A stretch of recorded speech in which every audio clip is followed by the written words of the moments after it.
Good afternoon. It is 1:51 p.m. Eastern Standard Time. It is Thursday, October.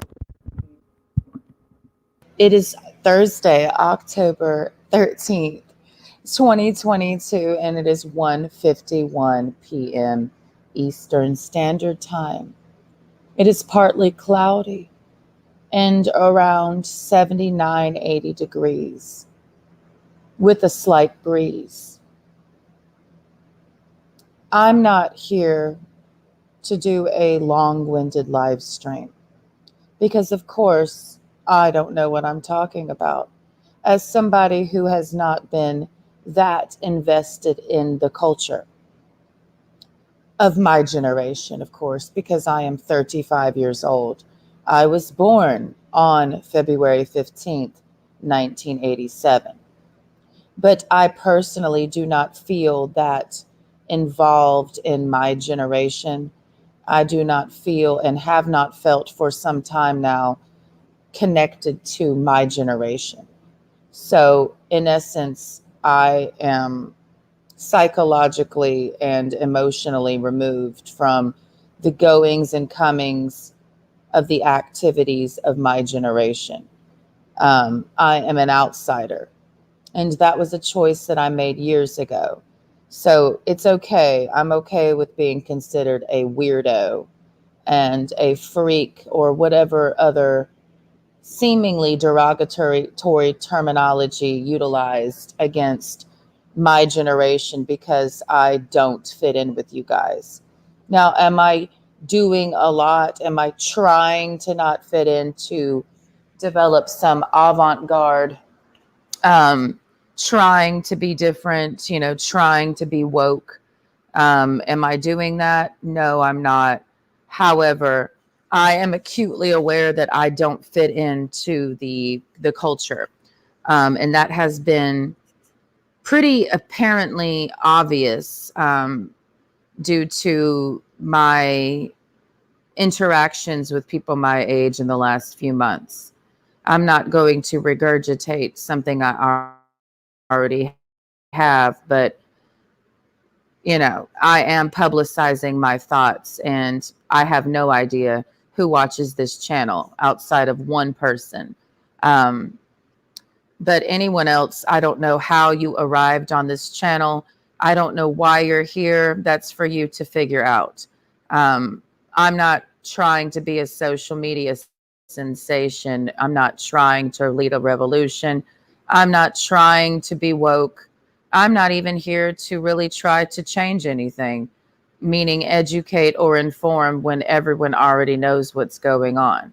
So it seems to me in this informative age that we live in, where there's endless information to consume, like a full meal, it seems to me that most of what is occurring is the repetitive, what we already know and have been knowing for the last 10 plus years as it pertains to social media and the goings and comings and the cultural shift that has occurred because of social media, which is what I find incredibly fascinating.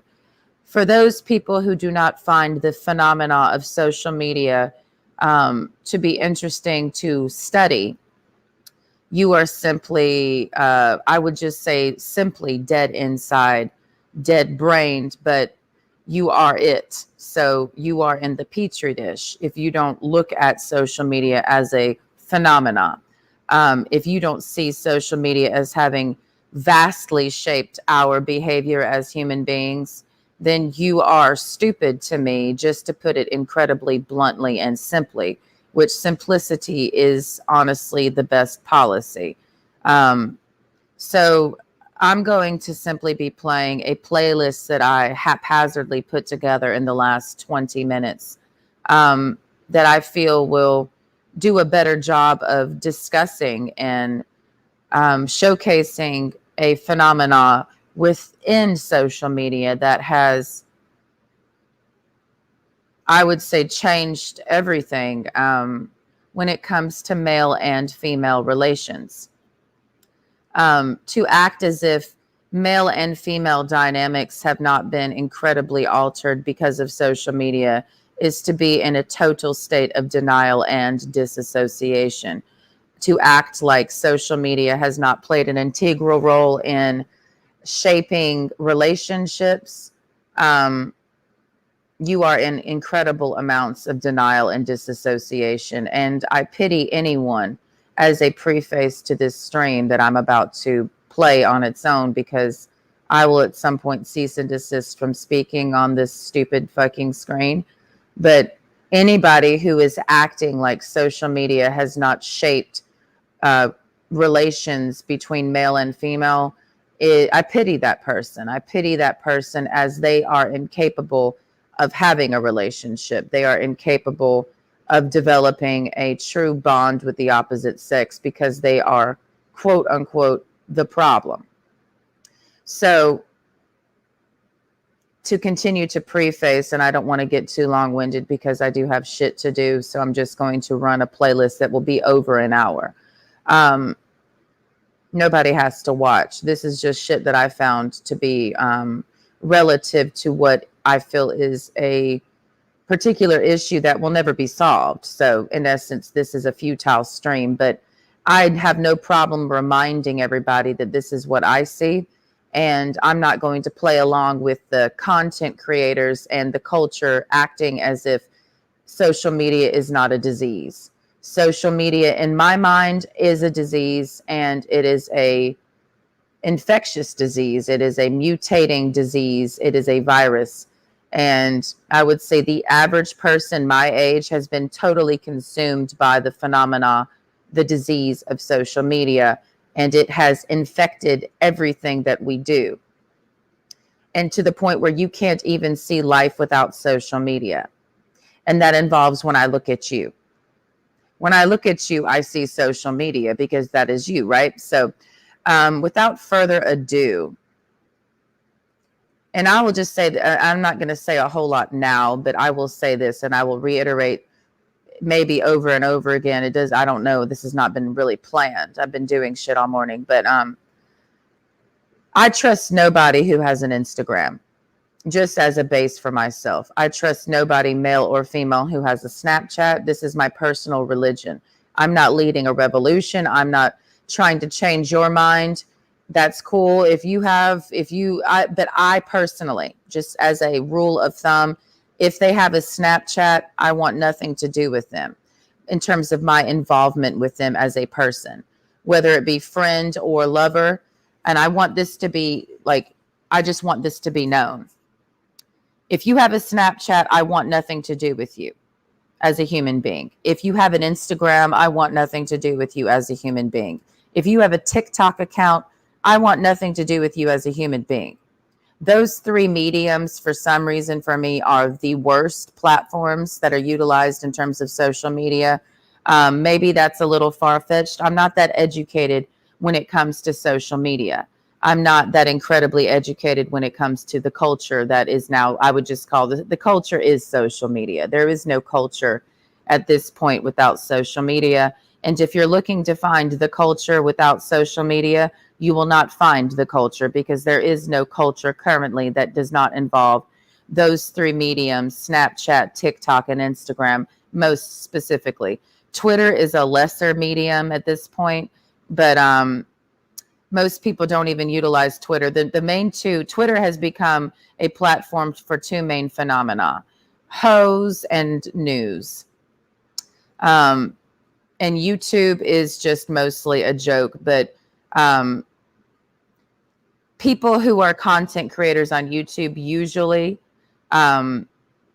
if we break down social media into categories, what are the main categories, genres of social media? Hoes and news. That's it. So this is an anti-simp, anti-hoe stream. And simps and hoes are not welcome here. Let me make sure I change the channel, or change the title of this stream. Simps and hoes will die on this channel. They cannot survive here. Simps and hoes will die here. That will be the name of this stream. Modern Warfare 2, right? Because this is Modern Warfare 2. Modern Warfare 2. Simps and hoes will die here. Okay.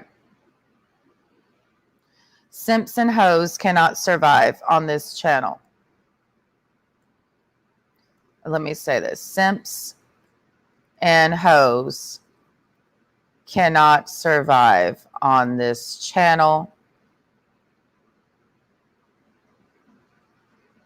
Their particular bacteria dies here.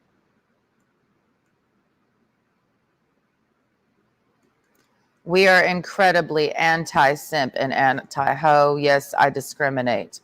There we go. So let us play the playlist, and I'm going to stop talking because I have shit to fucking do. Let me just start here.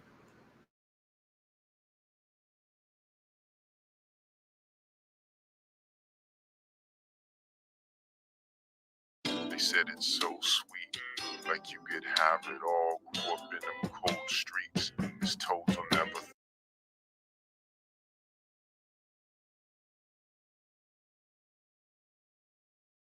thought. 10 down in the town. His memory's kinda off. 20 beans and some brown. His man's kinda soft. Just another stat fact. His nose never clean. Painted neck, throat back. A stone never bleed. Mama said this day will come. You better change your ways. He continues ducking sun. Still got on the shades.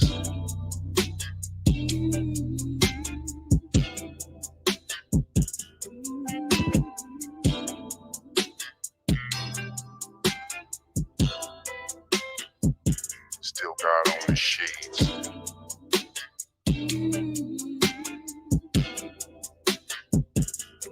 Future shock.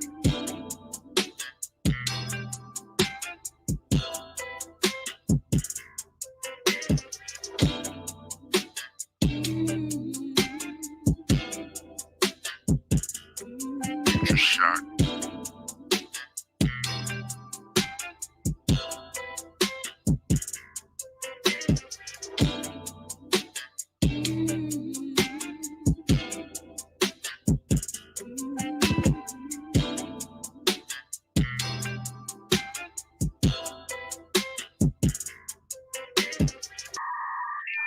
Think of the consequences.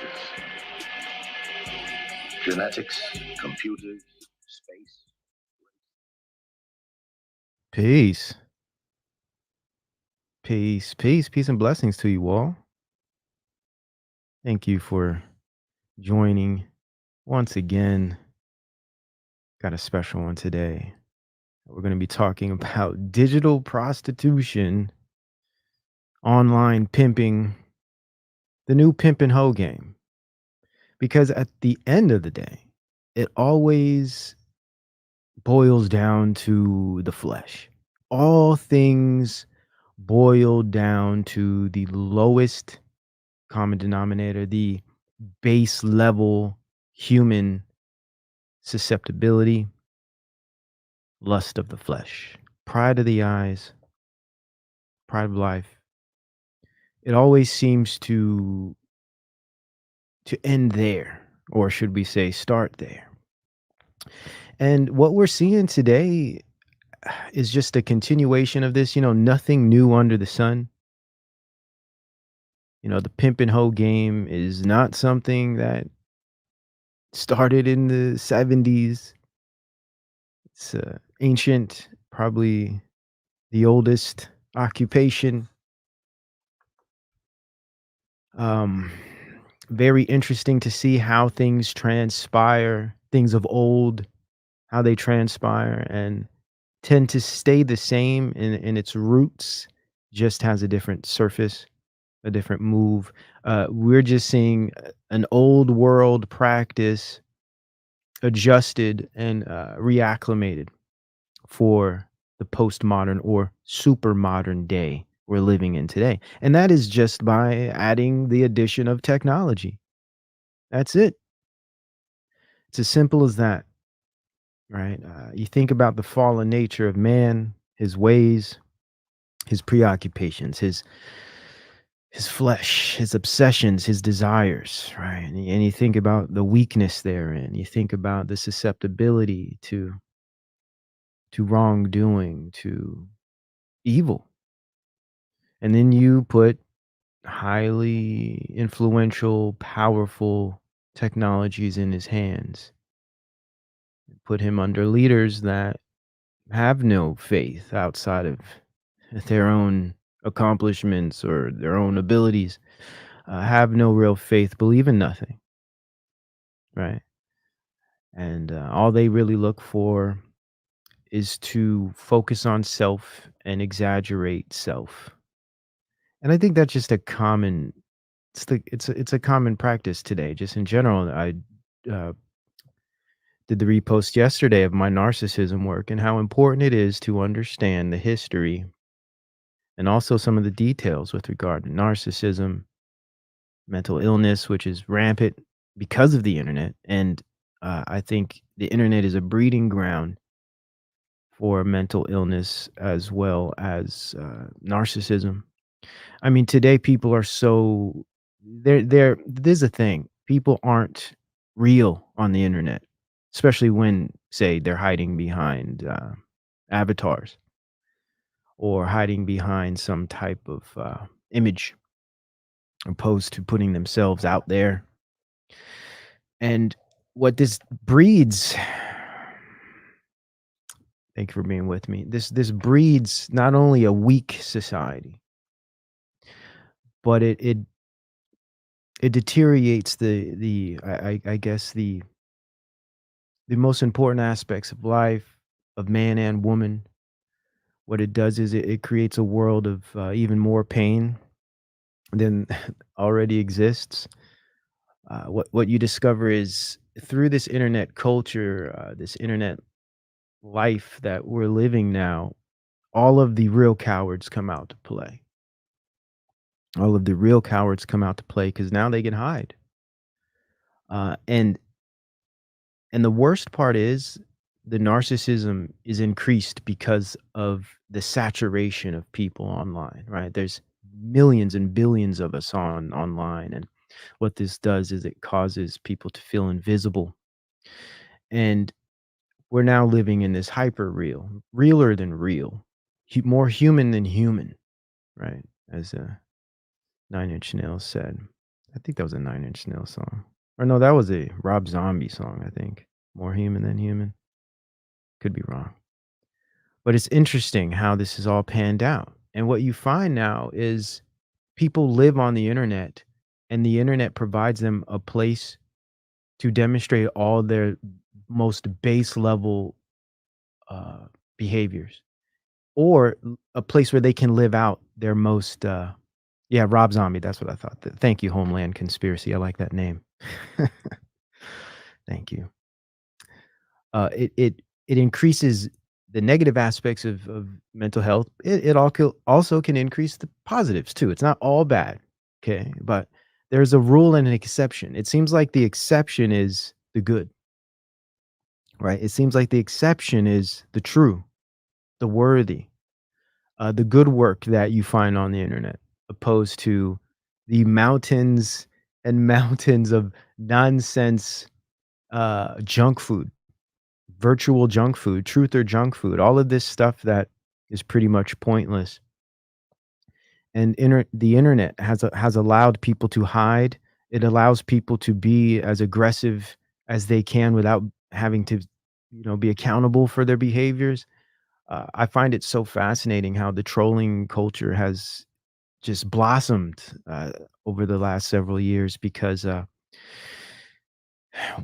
what it gives the individual the opportunity to live out their fantasies and not get caught. It allows people to pretend and to play all types of different personalities and say all types of horrible things the worst part is, I think it demonstrates how dark the moment is, but also how empty we are inside.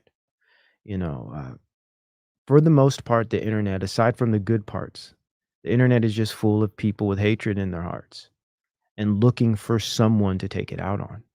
I mean, it's really as simple as that. Because if people actually were doing something with their lives, uh, if they actually had some meaning and purpose in their lives, they wouldn't waste time hounding, chasing, trolling, unloading on other avatars on the internet, because that's all we are, avatars. Aside from those of us that actually get out in front of cameras and speak to the world, outside of that, most people are just playing avatars. And this is the way of the world now, and it's only going to get worse, because as time goes on, as technology gets better and better, we go inside.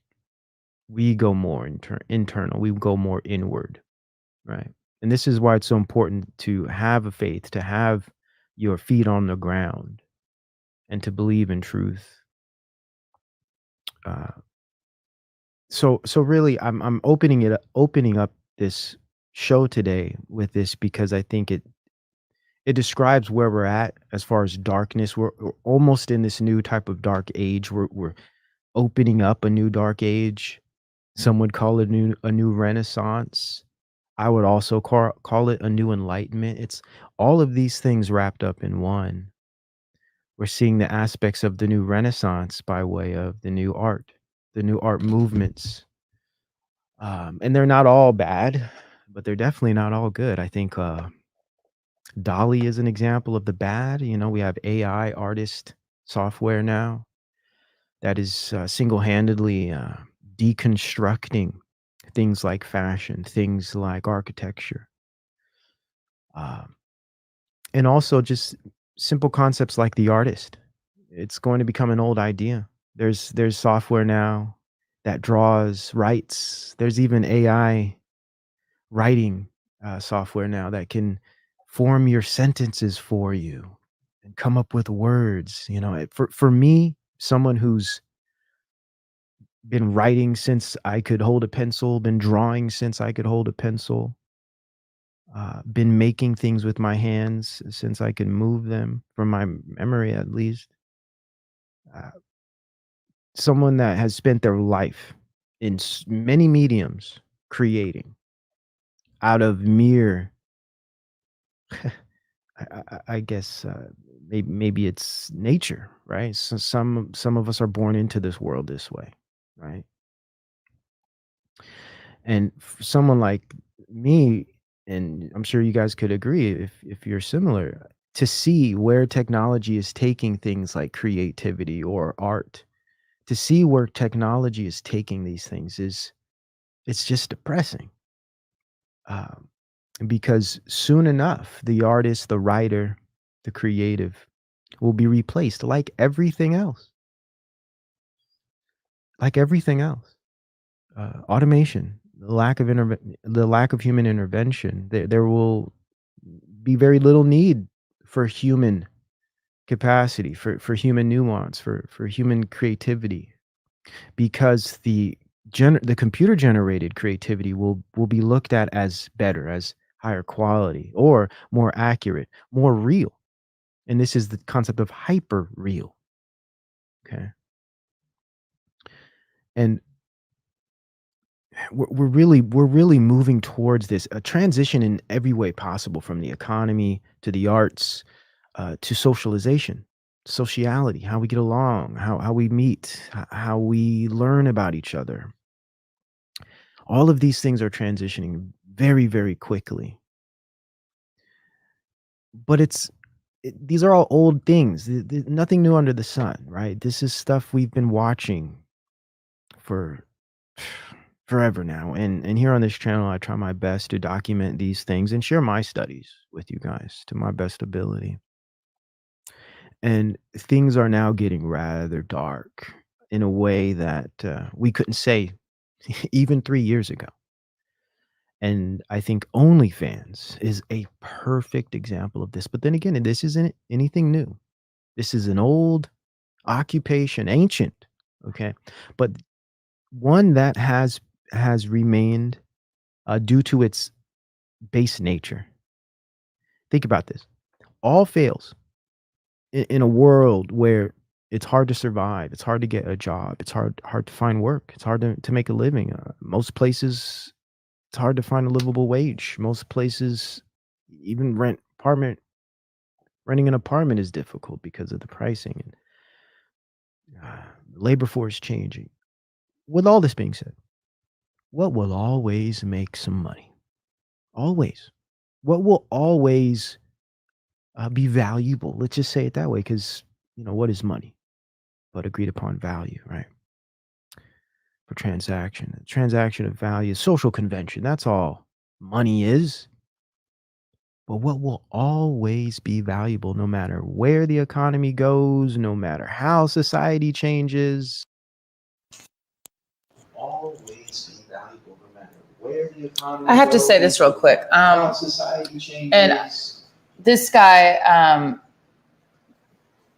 he's his own person. I will say this is just what's coming to mind. I'm washing the dishes, working on some stuff over here. It's almost as if, because this is about being open-minded over here on this channel, which is why box brain, head ass, motherfucker, and pussclot bomba clot, pea-brained thoughties and simps will die here, or you will change. And when I say change, I don't mean at the molecular level. We will make you do something that you never thought you were going to do, because you can't stay away from this channel. So if you are a thought and you are a simp that watches my channel, we're just going to help you metamorphosize into a greater version of yourself. I don't care if you self-destruct. Okay? I'm not here to save anybody. You will either change and you will become a god, or you will become or stay, and continue to mutate in your lesser beingness. Okay? I'm working on a beef roast, so I cannot stay long, and other things, because Okama's off work today and we are doing other things together. Not eating each other out, because that's what you and your mother did. But the point is, I now see, if you have to look at humanity, you have to see the entire picture here. Age groups, you have to see who's in charge just by age. Don't get caught up in the names and the positions of power. We have a bunch of old people that rule over us and make most of the decisions. I would say, just from my own observations and just understanding internet culture and social media culture, I would say that a vast majority of the consumers of pornography and cash apping thoughties through social media, because that's a whole part of the culture. We can break it down later on a whiteboard, and all the ways that being young and making money via social media, how it works, prostituting yourself virtually.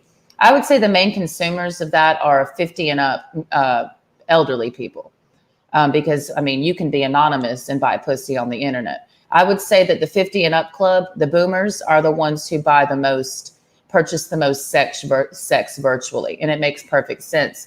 And it's almost as if the world being ruled by old people, because it's elderly. Look, we have to look at it within the scope of age. The world is ruled by elderly people, 50 and up people. So technically boomers worldwide. It doesn't matter what nationality they are. If they were born, before 1960, they're a fucking boomer, right? Or something like that. If they're over 50, to me, they're a boomer, right? And I don't care, like I said, I don't care what nationality they are, you're still a boomer. It's worldwide booming out here. And it's almost as if the elderly generation is trying to put a chokehold on the younger generation to force them into selling their flesh. Because just, if you really think, just get basic, nothing is that. Truth is simple. Like, there's nothing. So all this woke shit, they go way off the deep end with their conspiracies, and it's not even tangible reality that they're speaking from, because they refuse to see the obvious. It wouldn't be crazy that you're 50 years old. Like, think about how much you've survived at 55, 60 years old, right? You've been alive for how many ages of time, like what you've lived through. And this gets into a lot of shit. I mean, you're just an individual who's now 60 years old. And what does that usually mean? What does your youth mean, right? When it comes to sexuality and virality and relationships. When I'm already 35 and I feel like the biological clock is like the casket's dropping, right? So think about if you're 60 years old, your sexual lifespan is pretty much over when it comes to forming and forging a relationship with the opposite sex or the same sex. Doesn't really matter to me for this example. So can you imagine being 60 years old? Okay. 60 fucking years old, right? And you are able to purchase, like you've lived through the age before cell phones. Just think about, you have to look at somebody who's 60 years old and really take in what the fuck they've lived. They lived in the age before cell phones, before the internet, before most of what we have, like dishwash, like they didn't even have all that type of technology. Take somebody who's 60 years old and really look at life through their eyes and really see their entire life play out right now. Look at everything that they fucking lived, right?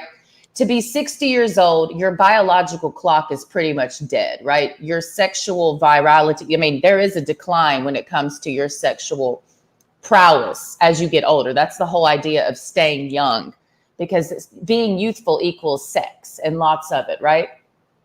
Let's just put age with sex, please, can we? Let me just say this. I have to insert this, and I don't know how long I don't know why I'm even on this right now. This is not anything I've even thought about today. I just got home from the grocery store and I started this stream. So when I lived in Florida, which is a retirement hub for boomers, mostly. And everyone else just serves the old people. That's what Florida is. It's a bunch of old fucks and people who serve them. That's their job. That's basically the economy of Florida. Old people and young people serving the old people in the forms of jobs, right? That's the economy, most of Florida. From my experience in Florida, living in what was mostly a retirement community, even though it was not originally designed to be that way. Lake Como Family Nudist Resort, it was not designed to be a retirement community. They just pretty much are not that welcome to young people. So it's become the people who are dying and aging, right? Mm-hmm. From my experience in that area of Florida and also in South Florida, the elderly people, the boomers, love purchasing sex from young people. The young people sell their bodies to the old people. So what I'm really getting at is, can you imagine being 60 years old, a man? You're a 60-year-old man, where you don't have to think about, you don't have to even really worry about only getting because do you ever worry about getting older? Like, who am I going to, are you married? Because if you're not married, if you're married, why are you thinking about fucking anybody else anyways? But that's a whole sector in itself. If we were to really break down the sex industry, which there's never going to be a report about that because it would expose the whole economy. I mean, sex trafficking, the prostitution industry is massive. And it's happening in households all across America because it's virtually at this point, but not even, because it's you could buy and sell pussy and cock all fucking day and it not be streetwalkers walking down the road. I mean, Jesus Christ. I mean, this is 2022. Okay, so just from my experience in 2014 in South Florida, I mean, sugar daddies, I'm 23. I got a sugar daddy. You know what I mean? I'm 24. When I was in college and when I was just getting out of college, there was a female that I used to hang out with, and I've told this story before. She introduced me to the concept of sugar daddying. This was 2009 and 2010, really before social media really took off, right? The only social media that was really booming in 2009 and 10 was mostly Facebook. Instagram wasn't even a thing. And then Twitter was becoming a thing. We don't remember those days. I do though. Facebook and just Facebook really as a social media thing. And she put me on to the concept of sugar daddying, told me about a few websites. I looked at it because, you're young and it's like, it sounds good. It's like, well, what do you have to do? Do I have to sell my body? No, you just sign up on this. This is how she told me. You just go to this website and you fill out this form and you present yourself what sugar baby looking for, and you can just get paid to talk to older men. I looked into it, realized it was a total scam, and it's not just talking to older men. It's a lot of other shit that, just sneaks on in there. But when you're young, desperate, and trying to pay bills, there are certain things that present themselves to you. I mean, I have been in my lifetime, not with social media. I mean, I've had the option of selling my body multiple times. Okay, it's not like, it's definitely been an option, and it's not because I went out of my way to look for it. I'm talking about people approaching me and saying, you can do this for money. That's not even with Instagram. And that was just in real life. Like, I'm in Houston. You can model. Modeling is just the gateway to full on it's just prostitute, modeling. If you're modeling and you're not signed to a modeling agency that's like the big three, you're a full prostitute. And even those bitches are prostitutes, but they're like the highest end of the prostitution ring. Like, so they're not necessarily having to fully be on their backs 24/7, like low end modeling. The photographer with his camera doing modeling shoots with bitches in your neighborhood. Like, so I'm really seeing that the elderly generation's just trying to put the financial, this is me being a conspiracy theorist, since the world is ruled by elderly folks.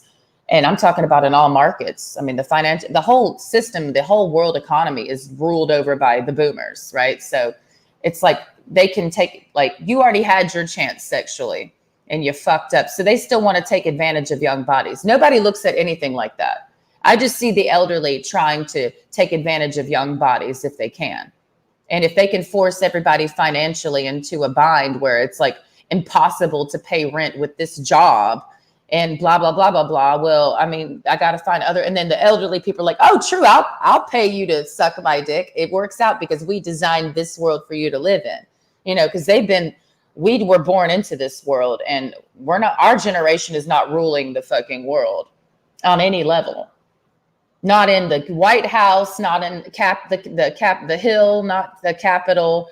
No, there's no politicians my age making major moves and changing laws. It's just boomers. The leaders of the World Bank, IMF are boomers. The oil people, the fucking every industry, the entertainment industry is ruled by boomers. So, I mean, can you imagine being 60 years old and I don't have to settle for people my age sexually? I can still it's because the youth are not happy. The only reason young people are fucking old people is because of financial distress.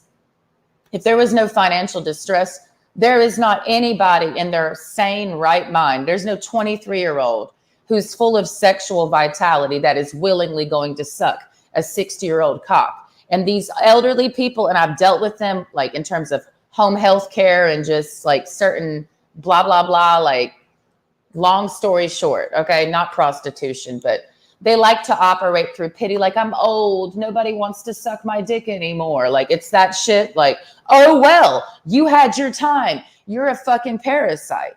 They are. Sorry, I've been saying it. I have a lot. If I can do a boomers are pure parasite stream and just really get into the nitty gritty about how people 50 and up are just pure toxic sludge parasites. And all those motherfuckers can do is sit there and act like the youth, meaning anybody under 45 is the fucking problem. Gen X, whatever the fucking labels for the generations. We're the problem. No, y'all are the ones that gave us this world. We're inheriting this world. And then now they're getting up into their retirement age, and now we got to suck your dicks again. Like, we got to suck your dicks too to survive. Like, I will die before I suck a dick for money. Number one, I don't care how old they are. But I will gladly die. If my only option is to suck a 70-year-old dick to make it in life, just kill me, bitch. That is no way to live.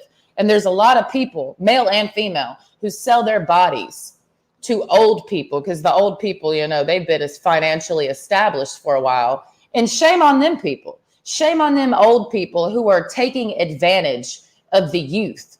They're a massive part of the older people. They like to gaslight the young people out, like, oh, these young people. Like, number one, you gave us this shit. You gave us this technology, all this shit about millennials and fucking whatever the fuck. You're the ones who gave us the fucking internet. You're the ones who gave us. I didn't make social media. You gave us the internet. You gave us this shit. You put us in front of computers in school. You gave us the TV. I didn't pick up a TV when I was a kid. You gave me a TV. You put me in front of a TV. You let the TV babysit me. You put me in front of Barney and Friends. You put me in front of fucking Nickelodeon. You gave me the Disney movies. The boomers. You know that Disney was birthed from the Great Depression? There would be no Disney World, Disney at all, had it not been for the Great Depression. Disney got its come up from all of that trauma and fucking sadness, thanks to the boomers. So you can suck my whole dick, bitch, is how I feel about these decrepit fucks walking around thinking I heard some elderly men walking down the street the other day yelling about how horrible, the young generation is. I'm like, I have no time for these geriatric fucks walking around who are perverts. It's very disturbing you're a pedophile. I don't have time. They're of age. There is a 20-year age gap, bruh. A 20-year age gap, bruh. That is uncalled for. I don't have time. You are a pedo in my book. I don't care what the general rules are out here. Well, they're over 18. Nigga, you are 65 trying to hit on a 21-year-old. That's over 20 years age gap. You are literally robbing the cradle. You're robbing the hospital before the baby's even fucking born. Go fuck your own age group, nigga. And these are the same. All these old niggas are the ones, I guarantee it, if one can do an investigation, only the FBI could do this. Really peel back, who are all these people buying pussy on the internet from these anonymous accounts? It's your fucking grandpa.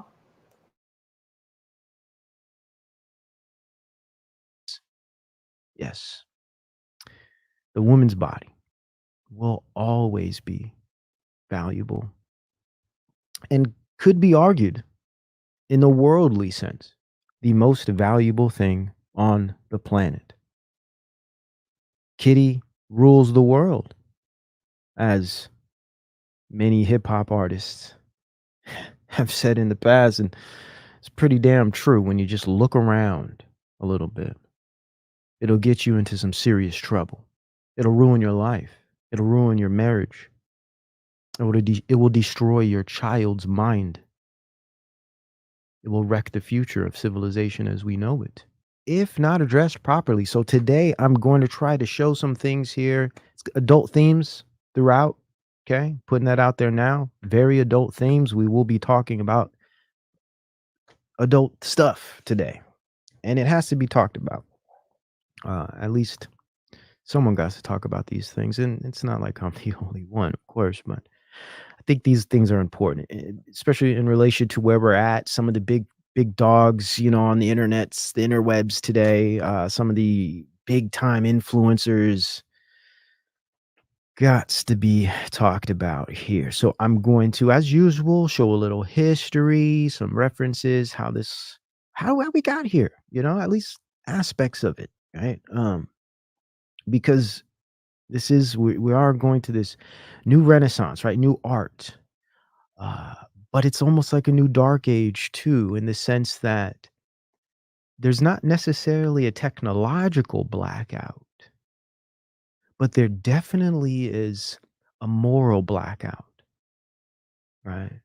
A moral darkness, an emerging or encroaching amorality in the general sense, right? Technology surely increasing, that's for sure. But things like morality and truth, order, tradition, all of these things are falling away rather quickly. So let me pull this up here. And let's get into it, guys. So where should we start? Where should we begin? Well, I look at the internet is being one that grew up during the literal introduction of the internet in the World Wide Web sense. We know the internet goes all the way back to the 60s, even say the late 50s as far as development. But I remember when the internet was first introduced to the public as a consumer product even. This was in the mid 90s, and I was in high school, and it wasn't a big thing. I think we had Messenger. We had AIM. That thing was awesome. It was great. We had great times, chat rooms. It was the beginning of the end in a way. But it was a lot of fun, and it was amazing to be able to communicate with people through a screen, be able to talk to people real time, not necessarily hear their voice, but at least communicate with them real time on the other side of the country. I used to have friends, pen pals. Before the internet, there were pen pals. I don't know if you guys remember this. I had several pen pals. I wasn't the best at keeping up just because, it's just a hard thing to do, I guess, as a kid with all the things going on, and you're so wrapped up in the moment, presence. It's hard to maintain these long distance letter relationships, because that's what we would do. We would send each other letters, but it was fun. You'd get your letters in the mail and you read them, and then you'd write, several handwritten, several pages, explaining. It was fun, man. And sending the pen. I had pen pals in Philly, New York, Florida, Texas. Man, I had pen pals all over the place. Yeah, man. This was back in like 7th grade, 6th, 5th, 4th grade. You would meet people on trips. I remember I would meet people on trips. A lot of times, field trips in school, you'd go to museums and stuff, and you'd meet kids from other states, and pen pals was a cool thing.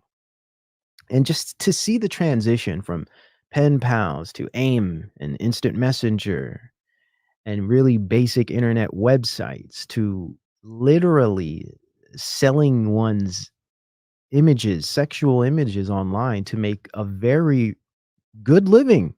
When you look at some of these girls and the money they're making, I mean, it's crazy.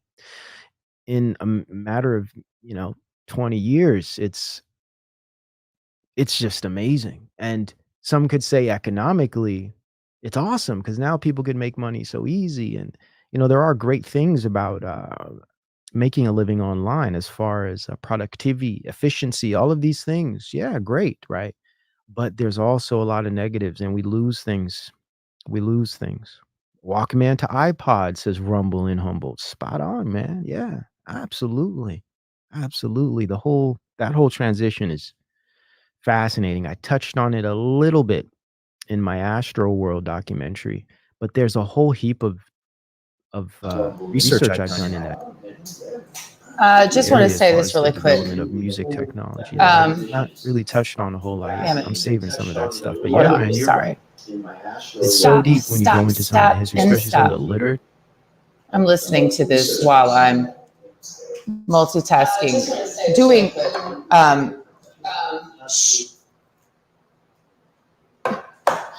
while I'm working. Have you ever heard of that word? WORK. Okay. I don't know if you've ever heard of that.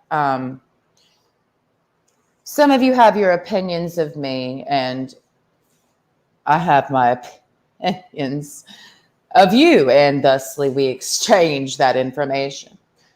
Do you know how to sweep a floor? Have you ever swept a floor? Have you ever mopped a floor? I don't know. I'm asking a question. Have you ever cleaned the counter, washed the dishes? Have you ever cleaned out your refrigerator? Have you ever cleaned a toilet? Cleaned the bathroom, cleaned a shower? Ever scrubbed the bottom of the, you know what I mean? Like working sometimes, cleaning, making your bed. Fun times, isn't it? Doing housework. But that work is also found in certain establishments like the food industry. Restaurants requires a lot of work, sweeping and mopping and washing the dishes. You don't know that, I guess, unless you've worked there. Maybe you like to eat out a lot, do you? Of course, whores love restaurants. More than anything, they don't really like to cook. You know, most prostitutes don't really enjoy cooking unless part of their shtick is cooking. You know, then that's what they're prostituting along with their body. But most prostitutes that I'm aware of love going out to eat. It's part of the culture of whoring, fine dining, going out to eat. There's a level of sadism that is involved in restauranting, meaning people who enjoy going to them. I'm not one of those people. I genuinely do not like going out to eat. This is something I discussed with BK through Discord the other day. Unless it is something that I really cannot make myself, and it's something incredibly exotic, like Indian food. That's what he was telling me. He doesn't go out to eat very often either, but I can understand that. And of course, he's a great tipper, and so am I when it comes to appreciating somebody's hard work in the kitchen, because to work in a restaurant is a lot of work. And prostitutes love going out to eat. That is part of thoughty culture. Just from, if you're looking at everything from the scope of being a prostitute, going out to eat is part of that culture. Like, what do prostitutes do when they're not selling their bodies? They go out to eat and they take photos of them out to eat and they post it on their Instagram or Snapchat or TikTok, but usually Instagram and Snapchat. They always have to let you know that they're going out to eat, right? And zooming in and doing all this crazy shit with their food. I wish I could say I'm just making all of this up, because who would have ever thought that going out to eat would be such a Tarantino film, you know? All of the shots. I mean, half of Instagram is just people's pictures of food and zooming ins and special camera effects of what they're eating. But if everybody, I know that selling one's photographs and selling one's body on the internet sounds great, because it's like, it's easy money. I mean, it just sounds good, right? You don't have to leave your house. I can be in here taking nudes all day. I could have an OnlyFans. I could be a virtual cam girl right now, like today. I literally could start today. There's nobody who's stopping me. I could also be a cam girl and make a lot of money finger fucking myself on camera. You don't have to suck a dick to be a prostitute in the modern age. All you got to do is get online and live stream yourself nude and just sit in a chair and talk to people. You can do that. I mean, and get paid lots of money just to sit online naked and talk to people, rub your pussy, rub on your body, do a little tricks. Maybe I could be in here cooking naked and be making money on the internet all fucking day. You know, I don't though. But that is what you can be. Never leave your house and be a prostitute and never actually have sex with anybody. You know, it's just virtual cam girling, and you can do it on multiple mediums. You can do this on Snapchat. You can do this on TikTok. You can, to a point, and you can do this on a lot of mediums, being an online prostitute, and never leave your house. Never, right? I personally don't do that, but it's a safer way of prostitution because you don't actually have to ever touch your client. So in a sense, it's considered to be cleaner. And of course, you rake in bukus of money. There's lots of perks. Think about all the perks for virtual prostitution, and understand that I would say a good majority of females from the ages of 20 actually start at 18. From the ages of 18 to, let's just say, 40 years old, I would say a good majority of females are prostituting themselves in some way virtually at any given point of the day. That's my estimate. That's what I would say. It doesn't matter if they're married. It doesn't matter if they have a relationship. That does not matter at all. Like, it's too easy to be a prostitute and be married and your husband never find out. Like it's so easy. Um, so, and there's just so many ways that breaks down. Like there's a million ways that you can sell your body online, and be in a full marriage and also have a job on the outside world. Because of course you want to be able to wash the money. You have to have a lot of females. I would say that the majority of females who are virtual prostitutes have some job in the outside world just to launder and wash the money. Because I mean, but the point is, it's great, but it's also crashing our economy, because if everybody's doing it for money, then nobody's actually working anymore, really. And from what I can tell, it's mostly a female-oriented industry, because you don't hear of many dudes who are able to be virtual prostitutes. Not really. I mean, it does exist, and it's mostly for gays, but I mean, seriously, it's mostly a female dominated industry. I just wanted to say that, like, the economy is crashing. I mean, it's a process. It doesn't happen overnight, but a lot of what I take is the problem, and it's part of the economic turmoil that we're in, is because of the influencer bubble. That bubble's pretty big. And, there's a lot of people who are not, I mean, there's a lot that goes into what makes the economy run.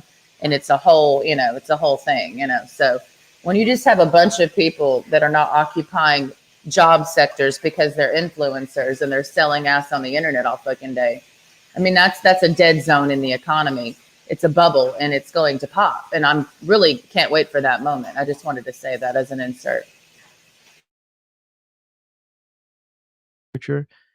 Ooh, man, it's interesting stuff. It truly is, especially when you lived it, when you were alive and coming up during those years, because I was coming up in the 90s, those were my formative years.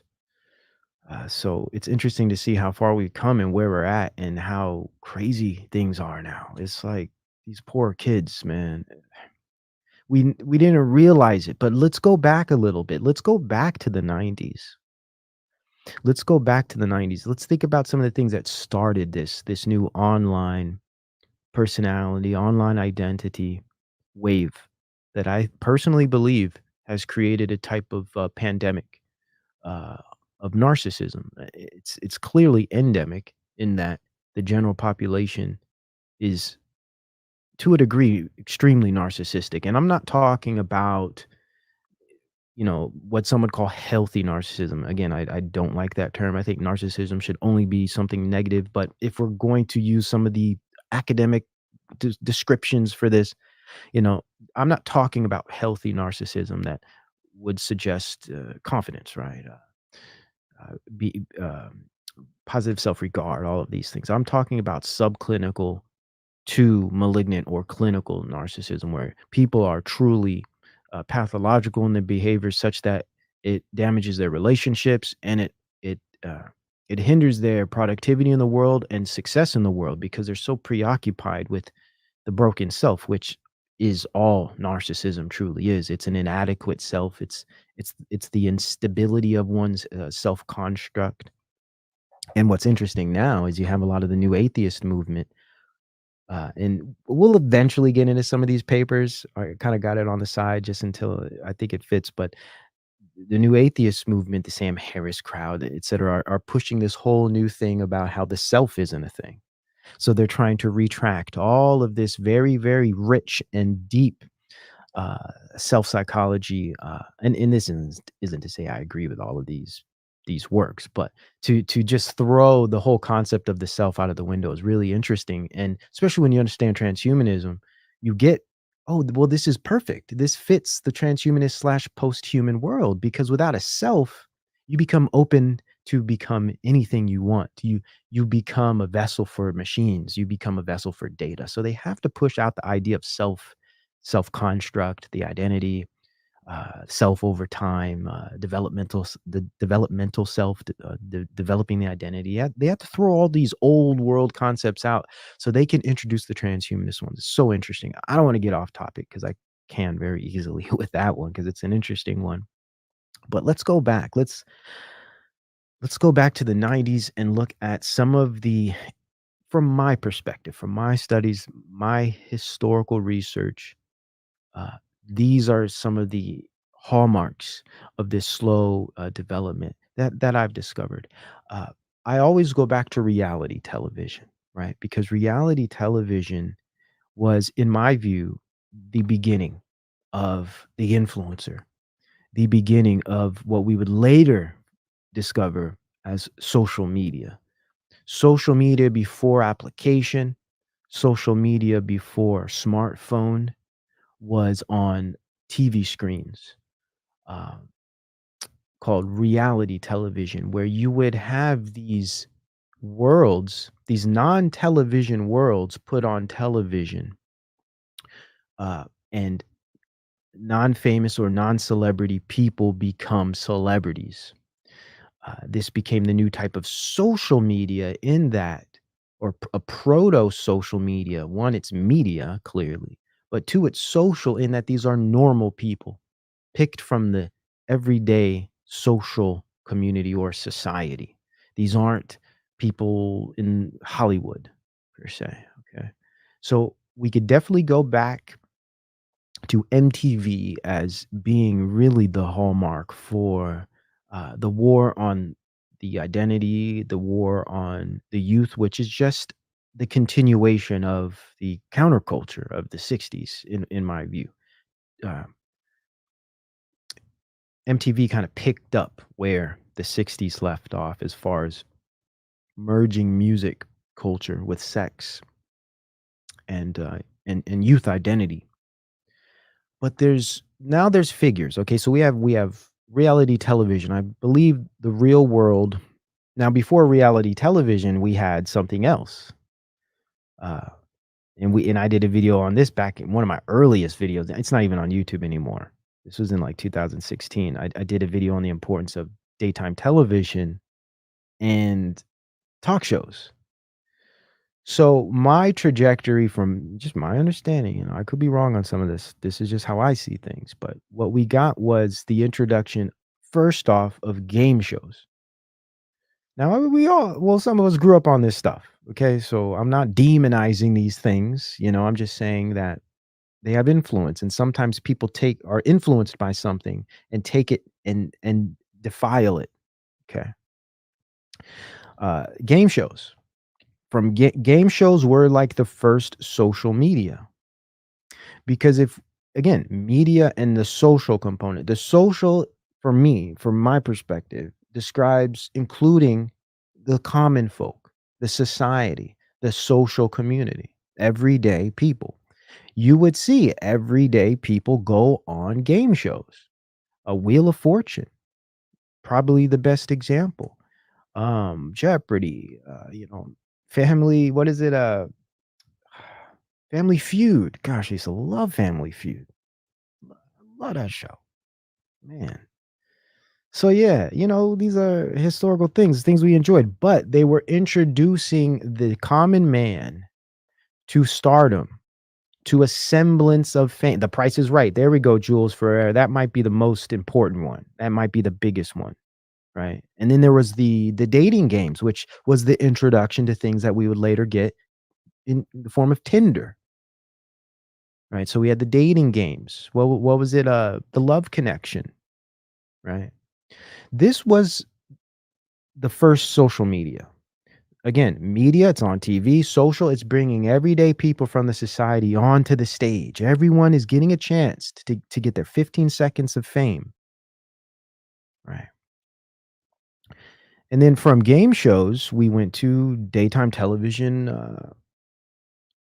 talk shows. Donahue being probably one of the most impactful, of course, Oprah, Ricky Lake, Jenny Jones. Those are some of the big ones, at least some of the ones I used to watch. Of course, how could we forget the one that I focused on the most in that video in 2016, Jerry Springer, which I think really spawned the whole, E-bombs world, internet dark side that we see now being reflected through, say, 4chan and trolling sites. It's interesting how these areas prepared us for this stuff to come. Geraldo, there we go, another one. Going from the television to the screen on our phones. It's an easy transition, smaller, quicker, faster, cheaper, more accessible, right? Longer duration, more activity, more choice. Arsenio Hall, thank you for bringing him up. We're going to tie in Arsenio in a little later with something bigger. Thank you for bringing Arsenio up. Another one of my favorites as a kid. But yeah, tying all these things together, right? And soap operas, of course. But soap operas are a little different because they're still actresses and actors, still sub Hollywood-ish. So soap operas may not work as well. I'm really thinking the social media component, and we definitely see that with the exploitation of everyday Joes in society through talk shows, mainly Jerry Springer, with the exploitative aspect of it. Cops, wow, Claudia, thanks. Cops is another one. Yeah. I was just about to say that. Now, this is an anti-simp, anti-ho channel, so I'm going to act like they're not watching, because how could you survive? You said it exactly as I was about to get on here and say that. Yeah. If for those people who are attempting to better themselves, only, obviously, because who am I here to feed? I'm here to kill hoes, and I'm here to feed gods, okay? And we have to help each other as gods. We have to encourage each other to drink, drink our water in these dry, thirsty times, and to eat healthy. And it does require encouragement. It does require teamwork. But if you are interested in a very, I would only suggest this. This is my standards. I have a certain palate for certain types of things. It involves food, location, sexuality, and what I look at and read. One of the best documentaries, most thorough documentaries that I've seen ever is The Century of This. I think it's Of the Self. If you are interested in an incredibly thorough documentary on modern times, just thorough. We're talking about thorough. It's not wokey. It's not doing woke culture shit. I don't like the woke side of things. It's very annoying. They're cringy and grimy. The Century of the Self, I believe it's called. It's many, many parts. I'm not going to play it. You just go fucking watch it. I still haven't finished it. Let's see. Let me make sure that's the name of it. It's almost 5 hours. The Century of the Self. Yeah, it's about 5 hours worth of, it's in parts. But it's worth it. I haven't even finished. Yeah.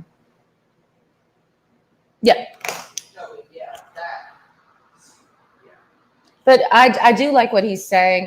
He's not a reflection of me. I'm not a reflection of him, but I do, he's very thorough. So he gets on hoes and simps' nerves because hoes hate thoroughness.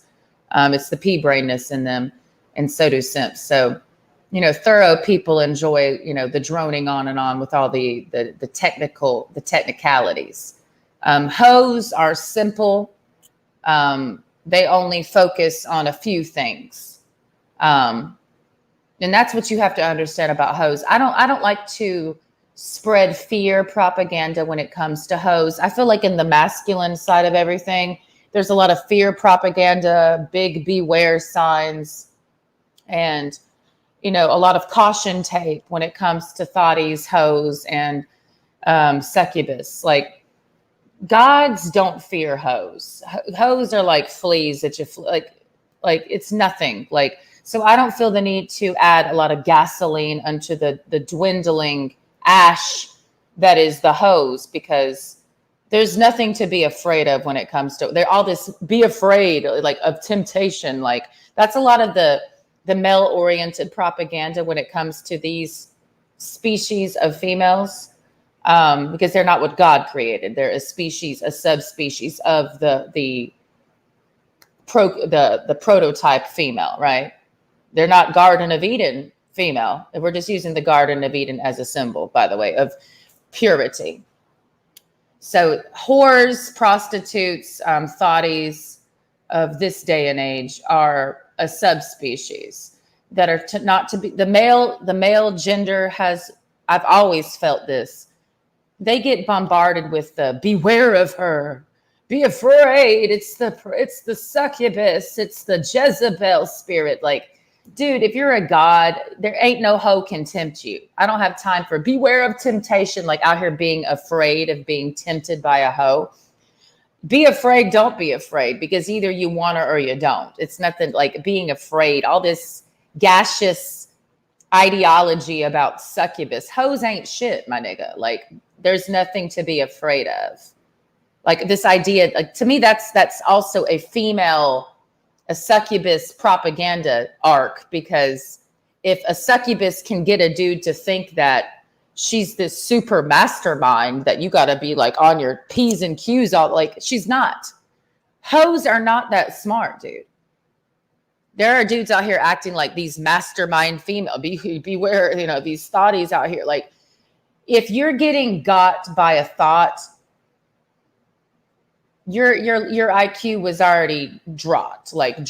You know what I mean? Like dry, like not there. Like, dude, if you're being outwitted by a thotty, like, you're not smart at all. Like, so you just weren't as smart as you thought you were. It's not that she's incredibly intelligent. It's not that she's a fucking wizard mastermind. It's just that you have an incredibly low emotional and spiritual IQ. So you give these hoes way too much fucking credit and way too much power over you. It's ridiculous. And that just feeds the succubus spirit. You're just gassing her up. And that's why these hoes are walking around like this all day, every day. Because you simps are the ones that feed this shit, Yeah, so these are all early forms of social media. Okay. From my studies, from my perspective, these are my personal theories. These aren't things that I've picked up anywhere else. So, people might not agree with them. There might be other arguments to be made, better arguments. That's fine. This is just the conclusions I've come to. Is how I personally see things. And so we go from these talk shows, game shows, and I don't know if you guys remember, but certain characters or certain players would gain a little fame based on quirks of personality, possibly, or attractiveness. Different things about these individuals would gain traction. And slowly you would see general everyday Joes become somewhat famous off of these shows or talk shows. They would be return guests, et cetera, et cetera. This was the development of the early influencer, in my view. And then we think about Jerry Springer and bringing in the darker side, I made this argument in 2016. I believe Jerry Springer, amongst others, smaller shows that weren't as popular as his, because there were a handful of them, but introduced, or in a sense normalized, things like polyamory, things like transsexuality, cross-dressing, cheating, uh, reckless relational practices and behaviors became, in a sense, somewhat normalized through the Jerry Springer show. And I was making the argument that these shows was introducing us to this social media we would later have down the line, say a decade and a half or so later. And a lot of the themes in these shows were very degenerate themes, I'd say demoralizing themes that would eventually become part of our general culture. Because if you remember back then, the Maury show, there we go. Maury Povich was another one. Yes, a lot of cheating on those talk shows. Sometimes cheating was the main theme. Moreover, the main theme was deception. Now, sex sells, and we're going to talk about that here today. Sex sells, drama sells. If it bleeds, it leads. This is just a basic standard in media. Duh, right? But you think about what specific topics, ideas, lifestyles were promoted in these shows. And what you will find is that these are all of the themes of today, and they've now become hallmarks of our culture. Things like transsexuality, things like uh, homosexuality, things like polyamory and polyamorous relationships, and things like pansexualism wouldn't have the strength it has today if it wasn't for these very degenerate Morton Downey. That's who I was trying to think of, D. Anderson. Thank you very much. He might have been one of the earlier ones. I think he was before Jerry Springer. And there was another guy. I got some paperwork on him. I can't remember his name. Another guy before Morton Downey, but I think he was like a conservative, almost a Trump like attitude guy. Really interesting stuff. Anyways, I was a latchkey kid. I watched a lot of television growing up in the 80s, man, and 90s. So I kind of have a library of just media in my head that never goes away. And sometimes it's hard to keep up with all of it. But anyhow, it does make good for trying to analyze things over time historically and address context, etc. Yeah, Rush Limbaugh, definitely one of these shows. So anyhow, think about Springer was really important, man. Moving us towards what else came out because of Springer? This is going to lead us to OnlyFans. My view, I could be wrong here. Okay, Jerry Springer was the lead-in, the gateway to OnlyFans, right? Think about what he used to promote all the time. I think he would show commercials of it. At the end of his show, he would promote it. Girls Gone.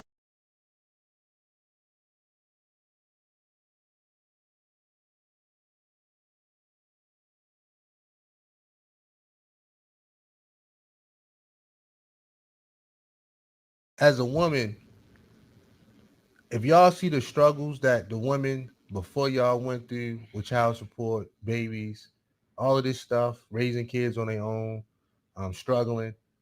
If y'all seen the men in and out these women's lives, using women, all this crap, the sexual assault, why don't women take a stand and say, you know what? It's up to us to put an end to this because we are taking a beat down. And you know what?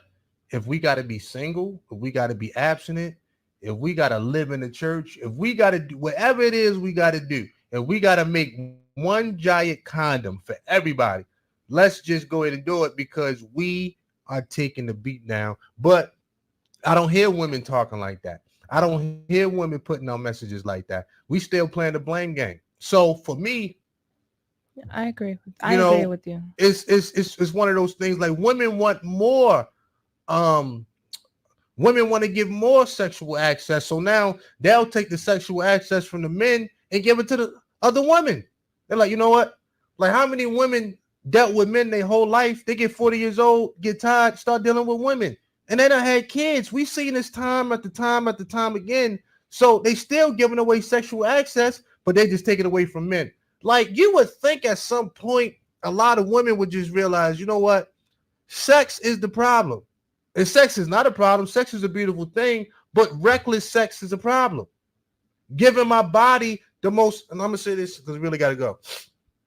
This is my last point, y'all, ladies and gentlemen, because we cooking. Shout out to Build himself. He said, this is a real conversation being had. No doubt. Like, that's just my thing. Like, I know as men, we got to be leaders. Like, I'm down with the leadership shit. All that. I'm Mr. Self-Improvement. You know who you sitting next to?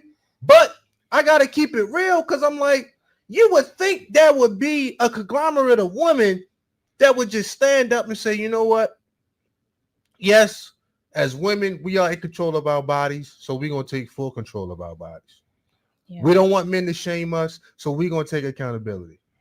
Now, you would think there'll be a group of women that would really get their mind right and just say, look, enough is enough because we are getting effed up in these streets. We getting a bad deal. Look at our communities. Look at our kids. Something got to give. Nope. Women want to give more access. So, look, the most valuable thing, well, invaluable, I should say, the most priceless thing a woman can give to a man is her body. It should never be a price on a woman's womb, ever. Because why? Why? Because that's a resource you can't get anywhere. That's creation of life. You can't buy that. You can have $1 trillion. you can't create life.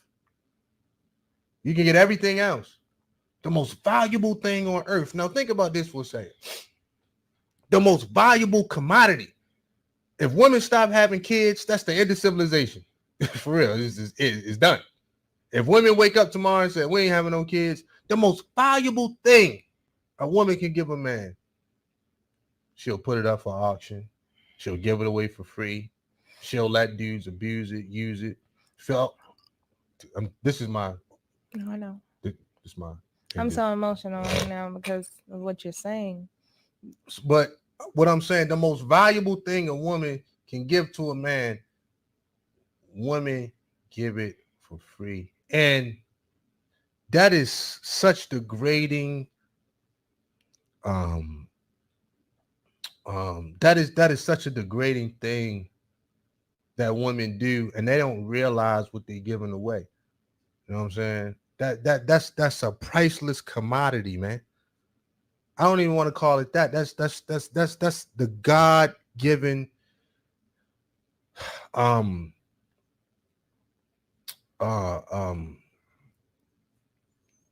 just essence that, you know what I mean, and womb and organs and all of these things that create life inside of a woman. Women are going to give that away for a bag. Or for 3 dates. Women to give that away for some kind of trip, right? You know what I'm saying? Take me to Dubai. And they'll give these things up. And this is why the game's so messed up, because women don't even know their value these days. They'll go ahead and give it to the first guy that's the highest bidder, when really he wasn't ever going to protect your womb. He only destroyed it. He wasn't going to provide for your womb. He only destroyed it. And whatever come out your womb. Like this is what God gives women. That's why women's so special, because, you know what I mean, God said, I want y'all to carry these babies. You know what I'm saying? The men got a different role. They got to protect them. Yeah. But I want y'all to carry these. I want y'all to nurture these babies. I want y'all to raise these kids. I want y'all to implant wisdom and all these things inside. I want y'all to love on these babies. You are creating life. The most important thing. If women stop having kids, we are done as a civilization. The earth will be empty. It'd be filled with a bunch of animals. So I'd be like, damn, this shit's so ill. Like, women are modern day prostitutes. Yeah. But more than that, women will give this shit away for next to nothing, when really it's the most invaluable thing. It's priceless. You know what I'm saying? This is the one thing man has not figured out how to create, and that is life. Yeah. They trying to, but it ain't gonna be the same. So my thing is, this shit is so ill. Excuse me. Oh man, this shit is so ill. You know, and bless you. And what you were saying made me tear up. I was just so, because it's true, mad, because I don't hear a lot of men talking like you. And if women had fathers that told them that when they were 10, 12, 14, 18, if men were in the homes teaching their daughters that, a lot of men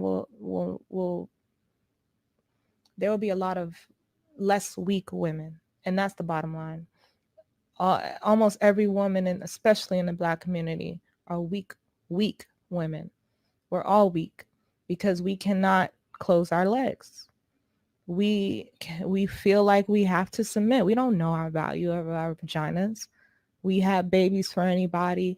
We'll let guys do things, no sexual boundaries. It's terrible. And what you were saying was very much needed. Very much needed. No doubt. You know, and I read a book. It was a book by R.C. Blake's called The Father-Daughter Talk. And on the last chapter, he said, a woman should not have sex with a man if he wouldn't lay his life down for her. And that's what a husband does. You know, that's what a man of character does. A man that committed to her. That's what he truly does. And if a woman, if she's sleeping with a man that cannot do that, in her heart of hearts, she feels like he wouldn't even protect her, like he wouldn't put his life on the line for her, she shouldn't be sleeping with him. And that's a fact. Indeed. So we're gonna go ahead and shut down shop. Hey, what's up, y'all? It's your girl, Destiny Love, and I'm coming back to you with another joint. All right, so today I'm going to be talking about why all women are hoes. Yes, I said it. All women are hoes, not just your stereotypical hoe like strippers or escorts or whatever you think a hoe is. Every women are hoes because you were born one. If you're born with a vagina, then you're immediately a hoe. Yes, we live in a patriarchal, misogynistic world and society, but that's okay. I am the confident hoe, and I can teach you how to be a confident hoe. But if you're one of those women who feel like, well, I'm not a hoe, I'm not a slut, like I'm a queen, I'm a goddess, that's fine. But as soon as a man approaches you with the whole queen rhetoric, oh, hey, goddess rhetoric, but if you deny him, then you're immediately a hoe. If you wear a mini skirt outside for that day, you're immediately a hoe. If you just want to take a nude pic, you're immediately a hoe. So that goes to say that every woman, besides, I don't care about your religious belief, I don't care about what you were taught as a little girl, you're still a hoe. The reason why little girls are always so suppressed or told to be quiet or sit with your legs closed is because people like to sexualize girls from a young age. You're immediately born, being sexualized because you are female. You have a gold mine in between your thighs, and you have to understand that people only want you for that, specifically men. You see, men do not like us. They only tolerate us for pussy. So with that being said, if you are a woman who believes, well, I'm not a slut, I'm not a thot, I'm not a hoe, I go to church, I have a husband, trust and believe you are still a hoe, you are still a slut to society off the strength of being a female. It doesn't matter. People are still gonna look at you as a thot, as a hoe. These respectability politics can change in the blink of an eye. So with that being said, don't feel offended if somebody calls you a hoe. Don't feel offended if somebody calls you a slut or a thot. Just be like, okay, I'm a hoe, and so I feel like women should stop caring so much. Stop caring about what motherfuckers think about you. Understand that even if you don't claim to be a hoe or a slut, that's fine. But I'm going to tell you, that's how society looks at you. Women, it's synonymous with hoe. And it's that simple. The same as black people being synonymous with nigga, or black men being synonymous with a nigga. So with that being said, be a confident hoe, bitch. Hey, y'all. Click the link below to get my book, How to Be a Confident Hoe, because slut shaming is over. Learn how to live your life shamelessly and fearlessly. Be confident. Be you, bitch. All right, so let's They really watch are. this first really quickly. There is a group of women on a podcast here. This has been making the rounds. And I guess the host, I'm not familiar with it, but the host kind of, called them the task and they didn't know what to do with it. They're proclaiming what a wonderful thing it is for women in their 20s to not be in relationships. And they use these broad terms like explore themselves. Anyway, just see how this goes down. Yeah, like why would I take someone seriously when clearly they're not taking me seriously at all? Yeah, especially because we're all like in our early 20s. Like this is the time to like explore and find yourself too. When you say explore and find yourself, does that mean just like get run through by a bunch of dudes? I just want to translate. Where did you get that? I'm just translating. The correct answer is yes. That's what they meant. Or girls. Yeah. Yes. Here's the thing. You're like, we're in our 20s. Yeah, the World War II was won by women in their 20s. Like that was a big part of the war effort. Yeah. Like back in the day, women in their 20s were working, they had children, they had established families, they had a home. And I know that you say that's the deck is stacked against you, so you can't do it. It's completely untrue. You don't have to in your 20s have a bunch of meaningless relationships and one night stands. Yeah. If you want to, fine. Just don't espouse it to other girls, although that's the norm. They play baseball with Rosie O'Donnell. Yeah. They did that too. Yes. Until their window closes. That's the problem. There's no ovulating in baseball. No. Is she paying that long? Oh no. Here's women. Look. Here's and we'll get to Megyn Kelly in a second. Now she's taking flack because of what she said about the Kardashians. Same kind. It's this vanity. Yeah. Look, it is true. There is a double standard. Just to be clear, there is a double. And it's not that we're setting it. Biology is setting the standard. Men don't have that kind of a window. Men can have kids well into their, gosh, Abraham. I mean, you go like probably into your 90s. I don't know, but I'm sure it can be done. I mean, you need assistance, but you do have a certain window. And if you're saying, "Oh, I'm going to waste my 20s," and women often get into their 30s and they go, oh, they end up settling. You say, I'm not going to settle for anything less than perfect when you're in your 20s. And then you end up settling for a trash bag in your 30s because now you're up against the clock. And I'm not saying, just to be clear, people use this term slut shaming all the time. No, look, I'm not slut shaming anybody. Okay. That being said, look, can we all acknowledge that not most women are whores? Okay. Let's be clear about it. Probably not even a plurality, okay? But some are. And it's a bad idea. Are we not allowed to say that some are at this point? Yeah, if you're just going on and you're going into it with the mindset of, I am going to sleep around because it's my 20s, some women are. And we'd like to thank your dad. Yes. Oh, jeez. By that we mean stepdad. Right now. Yeah. No, I mean these ladies second stepdad. Yes, and thirdsies. The one that didn't go to jail, right? And the guy who kissed you at the PTA meeting. Why don't you just find guys that are serious about you? Don't settle for the guys that obviously aren't taking you seriously. By the way, if you want to be taken seriously, be somebody that can be taken seriously as well. You didn't quite look like that, but you're young. I get it. It's this baseline. of, we're in our 20s. So this is what we do. Something happens in college. I was in college, so I, was getting ripped all the time. Look, I drink. I'm not someone who I don't drink a lot. I have no problem with people who drink. I have no problem with people who do these things responsibly. But to say, well, the baseline is if you're in college, it's 4 years of glorified alcoholism. It doesn't have to be that way. Right. And this is perpetuated by, of course, the entertainment industry saying, well, this is what women should do in your 20s. This is what you should do in college. No. You can make good decisions at any point in your life. And they're so dumbfounded. Like, is that what? No, that's not what we mean. Well, what do you mean? I mean, have a bunch of relationships and sleep with a lot of guys. Okay, here's the issue. And I will say it is a double standard when people say, why am I a slut if I do this and men aren't? Okay, that is true. Here's why. You're the gatekeeper. Women should say no, and men should, of course, respect no, to be clear. But your set point, women, you control access to sex, right? Because your natural set point is no, I don't know, prove your worth. A man's natural set point is please. So you are the rate limiting factor. Take advantage of it. We've tried to empower women by stripping them of something with which they're powerful. The ability to pick a suitor. You've given it away. Yeah, you have value. Yes. You have inherent value. Yeah, that you can use. Like if I ever hit rock bottom, I just can't go out and sell myself. No, you can't. No. Well, I can. It's just going to be to other men. Yes, exactly. Conjugal visits. And that being said, Dave, just so you know how big of a heart this guy has. Yeah. He does the conjugal visits just to put a smile on their face. I do. It is. I do. And they grin ear to ear. Yeah. Dave goes down to these hurricane-stricken areas and he's like, guys, I'm open season. I know it's a tough time. Come on. Yes. My mouth is a hurricane. It's his version of USO. It's just FEMA and him and titty tassels. I please them with the tornado. Yes. That's what they call it, huh? It's an F5.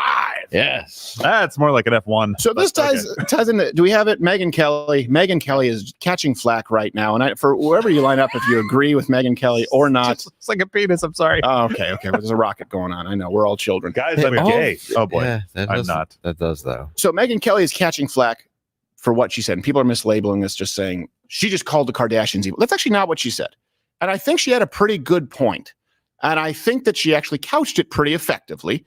And I think that a lot of women would do well to listen to it. And by the way, men, you would do well to look for a woman who expresses these kinds of sentiments and values. It's just opinion. Let's roll Megyn Kelly. Yeah. What I object to, back on the Kardashians, is the unrivaled vanity. Like the self-promotional, out of control focus on one's self, ego, clicks, likes. They're hugely responsible for that in our society. They didn't do it by themselves, but more than any other, they've had a terrible effect in that lane. And I do blame them. I do. I asked them, I blame interviewed them and I everything said, on are you a Kardashian. force for good or are you a force for evil? And they gave me their answer. But the more I've watched them over the years, the more I think net, it's evil. I don't think this is healthy. And that's what I object to. It's like their disgusting vanity, which is spread like wildfire in our society. The selfie culture is abhorrent to me. I think that's what I'm responding to, as opposed to some titillation from a beautiful woman here and there. And she was talking about how there were some spreads where there were some nude spreads, in an appropriate venue, how she doesn't have a problem with that. Look, I agree with what you said. And people get really up in arms when you use the term evil. Why? Because that means you're making a moral judgment. Yeah. We're not allowed to do that anymore. But if you say, well, hold on, maybe you shouldn't say that. Slut shaming? No, I was evil. Well, what are you saying? No, look. You serve a master. We need to acknowledge this. And people who are serving ultimately evil can do good things, and people who are trying to do good can do evil things. That is true. But if you are not serving good, if you are not pursuing good, ultimately, you are at the very least a valuable tool in the service of evil. And you have to ask, do you think it's a good thing for young women to say, hey, I could go to school, I could become a nurse, I could go to school, I could become an engineer, or I can have sex with a DJ and sell it for millions of dollars? It's the vanity. It's the self-worship. A lot of people think idolatry is a golden calf. Look, no, people idolize themselves. It's self-worship. You've created yourself as your own idol. Doesn't mean that you can't be beautiful. Doesn't mean that you shouldn't understand, like we just said, your worth, your value. But that shouldn't be the value that supersedes everything else in your life. And we really have placed an unbelievable premium on vanity. And unfortunately, it is. It's a path. Right now, it's the easiest path to success for a lot of young women. You see it all the time. I mean, young women, like, it wasn't an option, just OnlyFans. That's not healthy. I just can't believe somebody insulted a Kardashian.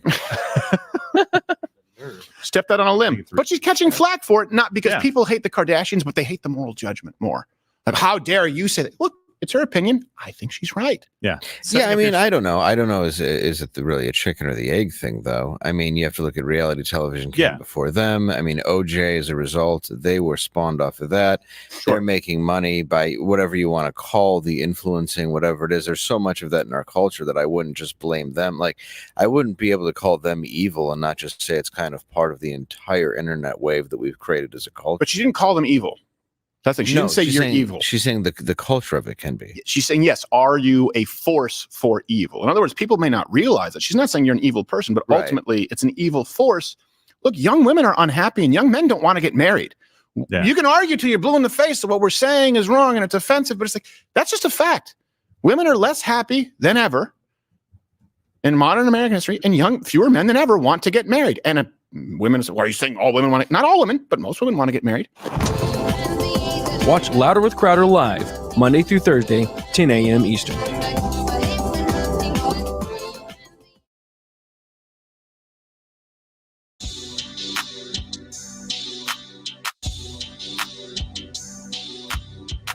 They're trying to touch his hair. Like, I've never touched that type of hair before, and that might be a way for them to get their foot in the door with him, but that's just not the way to do it. The man is not a fucking dog. Who am I here with today? Alexa. Who's the hottest guy at Keller High School? Ty Zrodnik. A few minutes later. Who am I here with today? Ty Zrodnik. You're tall as shit. Do you know who Alexa Lee is? Yeah. And what do you rate her on a scale of 1 to 10? 1. It's an evil world we live in. Just wanted to call and let you know that I think you're an amazing person. Oh, and I she's risen. loved getting to know you. W. Reese. And I think you're really cute. W. Reese. And I might have feelings for you. Yo. I don't have feelings for you. That's okay. Hey, you know what? I've got to give her some credit for having the balls to call him up, but why do it to yourself on a YouTube show? Do that shit in private, man. Nah, you don't be me. Like, I wouldn't even hear if I was fresh out of jail.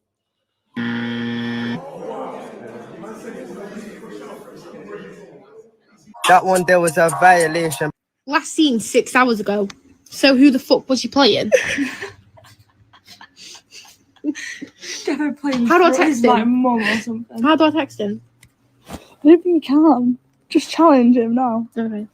If he's booked you in everything other than that game, then I'd say he's not yours anymore and it was just your turn. Well, you guys have a great day. Hey, go, let me see your nails. This color is called OPI. Yeah, I was looking for a wedding ring. I'll see you later. You're so I want to eat you. Now, I can't lie, I looked in the comments and I was a little bit disappointed, fellas. A lot of you are down bad, tremendously. But that TikToker that got knocked out not so long ago in that boxing match. I'm going to knock out Austin because I'm an actual fighter. I've been in probably over 40 street fights. I do not get scared. Stop the cap. Seems like getting smacked in the head made him a little funnier, actually, because he actually said no. Enjoy every single moment with me, because one day I'm gonna block you, bitch. Sensational. I was on the OnlyFans spot. Too much, too loose. You think anyone's gonna want to wife you up though? Let's be real. You want to kiss me for a while, ain't you? That'll be shown. That'll be going around school like that. What's the point of life then? He's got a point, and I've said this a few times before. She might be happy now getting her money from her OnlyFans when she's 60 years old and no men are paying for it anymore, and she's got no family, no boyfriend. A lot of these women, they're gonna feel lonely. All right, she's a 10, but all her friends are guys. And she's not a 10. No, she's a 10. Look-wise, she's a 10. Yeah, if she has all guy friends and she's like a 1. That strongly? I don't think you understand. Like, I was just talking to somebody else about this the other day. She has guy friends without hanging out with you. What do you think? Like, what is a guy gonna think? Even though she says I'm not doing anything, it's just not right. Like, if it was a guy, he's not hanging out with girls. He's only hanging out with you. Someone wipe this man up. Let's be honest, that's what most guys would answer. No guy really wants to be friends with a girl that has all male friends. Let's say she's got 5 friends that are all male. You know for a fact there's at least a couple of them, maybe 3 of them, that are gonna want to smash at some time. This McDonald's give me a canned Coke? What situation are you guys in? I'm sorry, you can't record. Okay. I just want my food. But we can't be friends? We can't be friends? I'm down to being cool, like, hey, neighbors. Okay. All right. No, sorry. All right. This is what I'm saying. It's hard to trust a woman now that just approaches you, because all these TikToks, they're all trying to go viral and they'll use you for it. And this man didn't even see a camera. I just think he just wasn't interested. So if I passed away, would you remarry? Yeah, probably. Really? Yeah. Who's gonna stop me? Are you gonna stop me? You're gone. What am I supposed to? Shit, if your sister's still alive, she looks like you. Steven. That's a compliment. What did he say?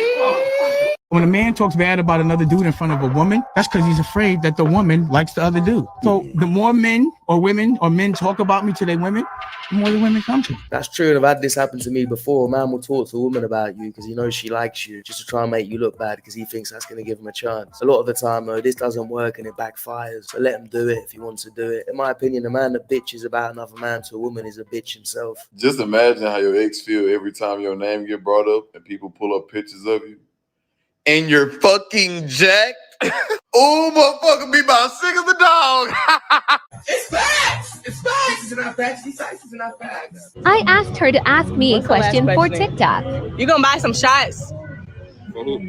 For me and my friend. Cut the camera. We ain't doing this shit for... Cut it. So you asked her to participate in a TikTok. She's agreed. You told her to ask you something, and the first thing she wants is you to buy her something. Yeah, you're right, bruv. Cut the camera. Tell her to move on. So if I'd slept with 100 men, how would you feel about that? I feel like you need to get some professional help, bruv. Get some help. Yo, tighten the up. What's wrong with you? I'm gonna support my homeboy. I'm gonna support my homeboy. I literally it was an album cover just because they had their bikinis on and shit. Like, what the you mad for? You don't listen to people in the chat say. You're weird as bro. I don't need you. You single. Bye. So this streamer is called Flight, and I heard that he actually went back to this girl quite a few times. I had a pretty toxic relationship, but he finally woke up and he realized she ain't the one for me. Now, fellas, if you're in a relationship that's more hassle than it's worth, then get the fuck out of it. She broke my heart. I broke her bestie's back.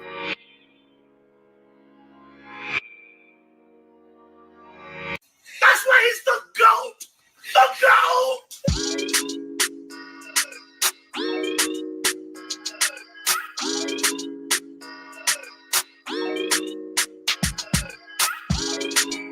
I don't think he was feeding those women trying to get in the video. He said in the caption, tell these aunties to get out my video.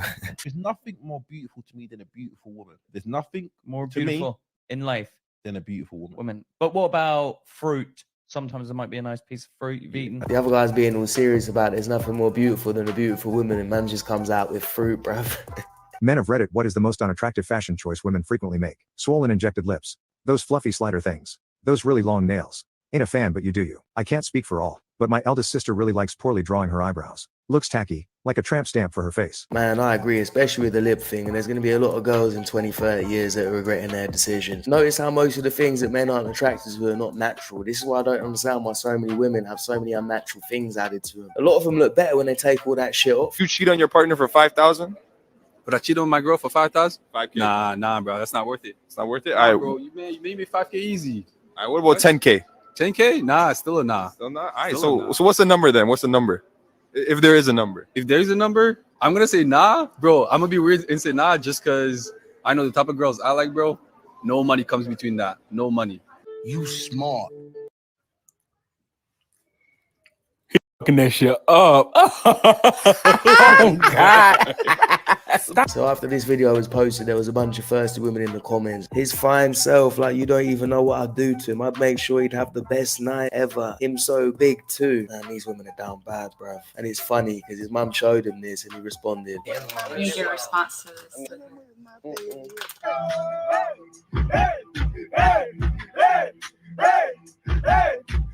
Next girl that cheats on me, I'm putting hair removal in her shampoo. Wanna act like Jada Pinkett Smith? Might as well look like her too. Joking aside, like I always say, she cheats. She belongs to the streets.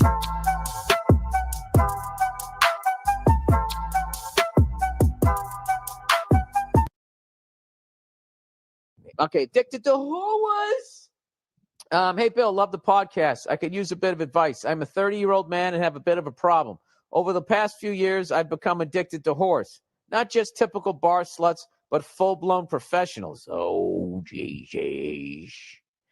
It's gotten so bad that I researched the girls that I see, and the majority of my time consists of going through message boards and underground communities filled with other pervs like myself who review working girls. All right, dude, you're going down a dark fucking hole I fortunately never went down. I'm already in over my head here. But, you know, whatever. You wrote in, so I'm going to fucking try and answer it, knowing full well that I am not a professional, sir.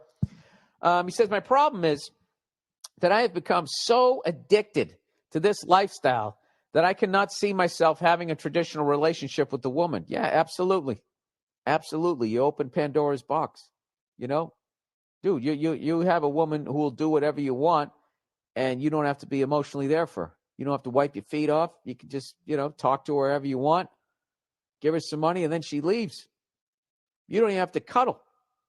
You have zero emotional responsibility. You know? That's like somebody rich who's been fucking flying around in their own jet, and then all of a sudden, you know, they're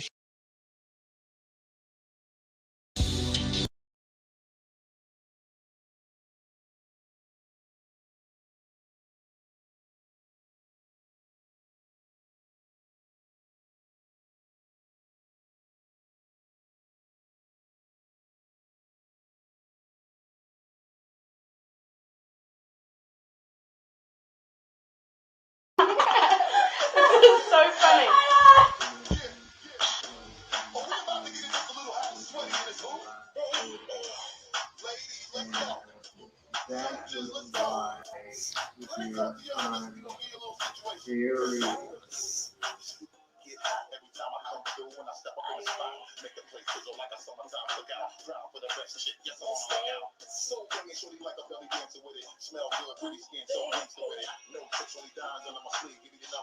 I act like I like you.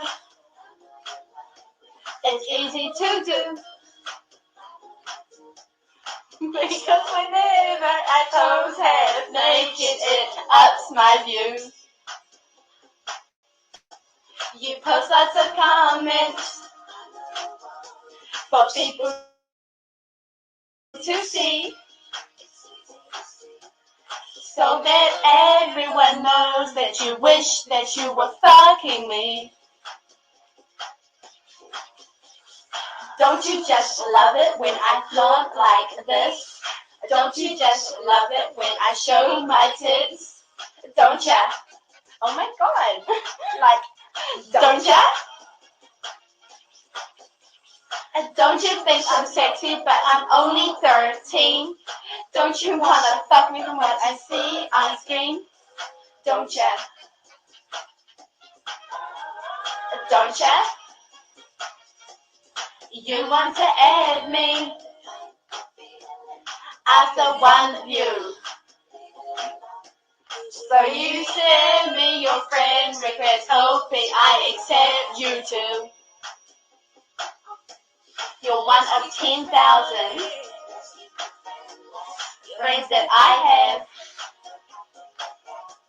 You can send me your Eddie, and everyone knows what comes next. Ooh, don't you just love it when I flaunt like this? Don't you just love it when I show my tits? Oh my god, don't ya? Don't ya?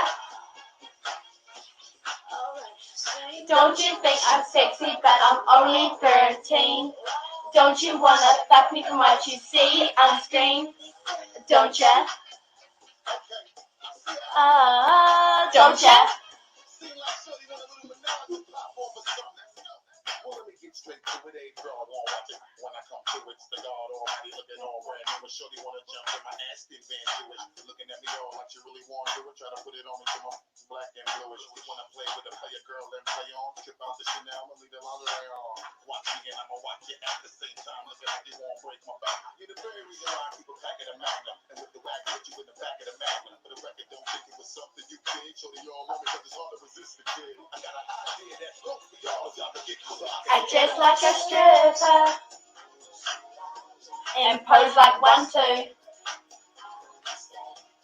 But bet you didn't know my parents are in the next room.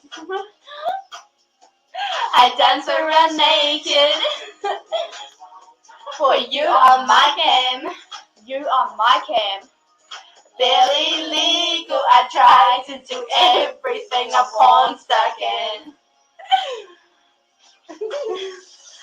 Don't you just love it when I flaunt like this? Don't you just love it when I show my tits? Don't ya? Don't ya, baby, don't ya? Alright, singing, don't you think I'm sexy, but I'm only 13? Don't you wanna fuck me from what you see on screen? Don't ya? Don't ya? This is to all you girls out there that try to act like hoes on MySpace and Bebo. You guys need to wake up and start acting your age.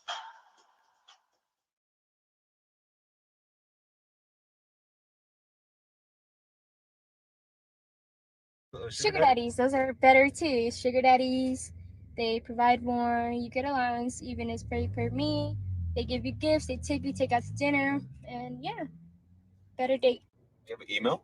Oh, I actually do have an email. My email would be loserluna. Welcome to Street Voices. Subscribe and like. How do you feel that other girls are approach men compared to you? The way they speak, the way they think. Don't judge an appearance, I guess, but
I guess I would say I'm more.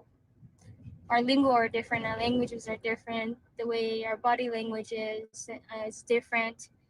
Every girl out here is different in their own ways, but I feel like these girls out here are more street. So of course I I didn't cuss one bit. I think I maybe had said one cuss word. I don't cuss often. I'm not saying it's bad to cuss. It's just this is the way I talk. I was raised properly. I'm a student, so it doesn't make me better than these girls, but different. I've seen actually the other day I think he was a pimp. Maybe he wanted to be a pimp. He just jumped out the car, started talking to the girls, and I just was like, whoa, okay. And that was it. So yeah, I guess they do that. How do girls react to that? They walk away, they look away, they just go and walk up and be about their business, ignore them. Because one of the girls said that exact same thing happened, but the guy got really aggressive, and then the girl stabbed him in the back when he turned around. Well, he got what he deserved, I guess. All right. What's your name? Where you from? My name is Lena. I'm from Texas. From Texas. How long you been out here in California for? For a couple weeks. Couple weeks. What brought you out to Fig? Just new adventures, and I wanted to give it a try. I don't really do this often. It's my first time actually out here just walking the streets. Damn. How is it? I would say it's scary. I feel like it's ruthless out here. I feel like it's not for me, but sometimes it's a good day and it's fun. Like you meet the girls, there's some funny people. There's always sometimes some more entertainment. Did you said you work out of normally online or hotels? Yes, I do in-call booking. I stay on the sites. You call my phone, you text me, you give me an hour in a day, you send your deposit, I confirm with you, and then on and so forth. So why don't you continue doing that instead of being out here on Fig? Because it's hella dangerous out on Fig. It is dangerous, but I'm just out here with a girlfriend of mine, and I'm just trying to watch out for her. But why not pick up some dates also while I'm with her? Okay. Look at the camera. Look at it. So did you do sex work also in Texas, or you just started doing that out here? No, I just started doing it out here. A lot of the girls out here be getting shot at with paintballs. Some of the girls be getting robbed, fucking kidnapped. Anything like that happen to you? Nope, I've never got robbed. I've never been kidnapped. I've never been shot with paintballs. I've never, like I said, it's my second, third day out here, and I haven't experienced any of that. But I've seen girls been harassed. Guys drive around, catcall, maybe names, and much more. Okay. Well, how long do you plan to be out here for? Like 2 more days, then I'm ready to go back home. Back to Texas? Mm-hmm. Okay. Does you got family in LA? Do I have family? No family. Actually, I do have family up in Calabasas. Okay. They know what kind of work you do? Yes. How do they take it? Well, I guess I have some family members that is in this, work of also. It does scare me, but some girls they have pimps, some girls they don't have pimps. Some girls have, I don't know, anything could happen. I'm not saying that I'm not scared, because I can't say it won't happen to me. I'm just saying that anything is possible out here and anything can happen. It's just a risk you take when you're just out here. Okay. And do you want to get a regular job, or do you? I do have a regular job. Oh, cool. What's the regular job? I'm a medical assistant. Nice. Yes, and I'm a bio major, so I'm still going to school. I'm still working my regular job. This is just something to do. Something to do? Like, what do you have bills, high bills, rent? No, more as in extra money, and I'm student loans and all that, but that's pretty much it. I make good money, but I don't know, maybe it's just more money. The more better. Okay. What about the fans only or OnlyFans? A lot of girls be doing that. Have you tried that? OnlyFans. I have tried that. I've had OnlyFans before for a little bit, and then I deleted it. It's alright. I think it's better.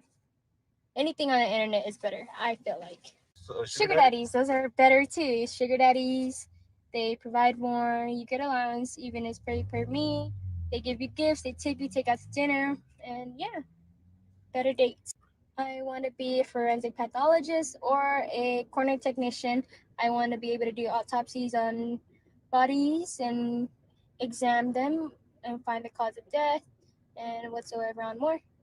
Just graduate school. I have 1 year left, almost there. I just want to graduate, start my life. I mean, not saying I wouldn't stop doing this.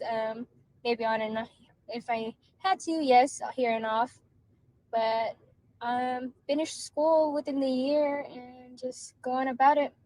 Okay. If someone watching this wanted to reach out to you, how do they get hold of you? I don't have any social media or any things I can give out. I could probably. You have an email? Oh, I actually do have an email. My email would be loserluna.com. Luna, Luna. And that's it. Welcome to Street Voices. Subscribe and like at the bottom. Bye-bye.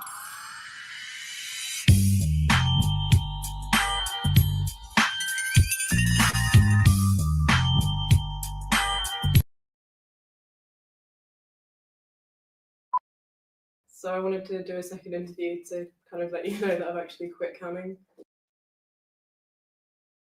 I'm Katie, I'm 19 and I'm from just outside London. I am a sex worker, which basically just means I either like go on webcam or I do like photo sets and videos like customized to like people's requests or what they want. I'll either find clients like privately myself, or I'm also like a member of some websites where it's like they have a member base already, so there's already a lot of people there, and then they just like come to me and they're like, hi, I want you to do this, and that's what I do. It's pretty much just like something for everyone in here. So yeah, it's basically just like different like outfits and some like toys and stuff. So like a lot of people are into latex stuff, so I got like a latex dress. There's like a bunch of schoolgirl stuff, which is incredibly popular. I don't really know how I feel about that, but you know. And then like corset, that is a vampire cape for when I did a Halloween set. Then like a Christmas one, and then so those are pretty much like the outfits. And then in terms of toys, there's some more like normal stuff, I guess, which is like what is pretty much expected for people to have. So it's like vibrators and stuff. So there's like that one, which is pretty popular. Oh, and then this one's like everyone's favorite.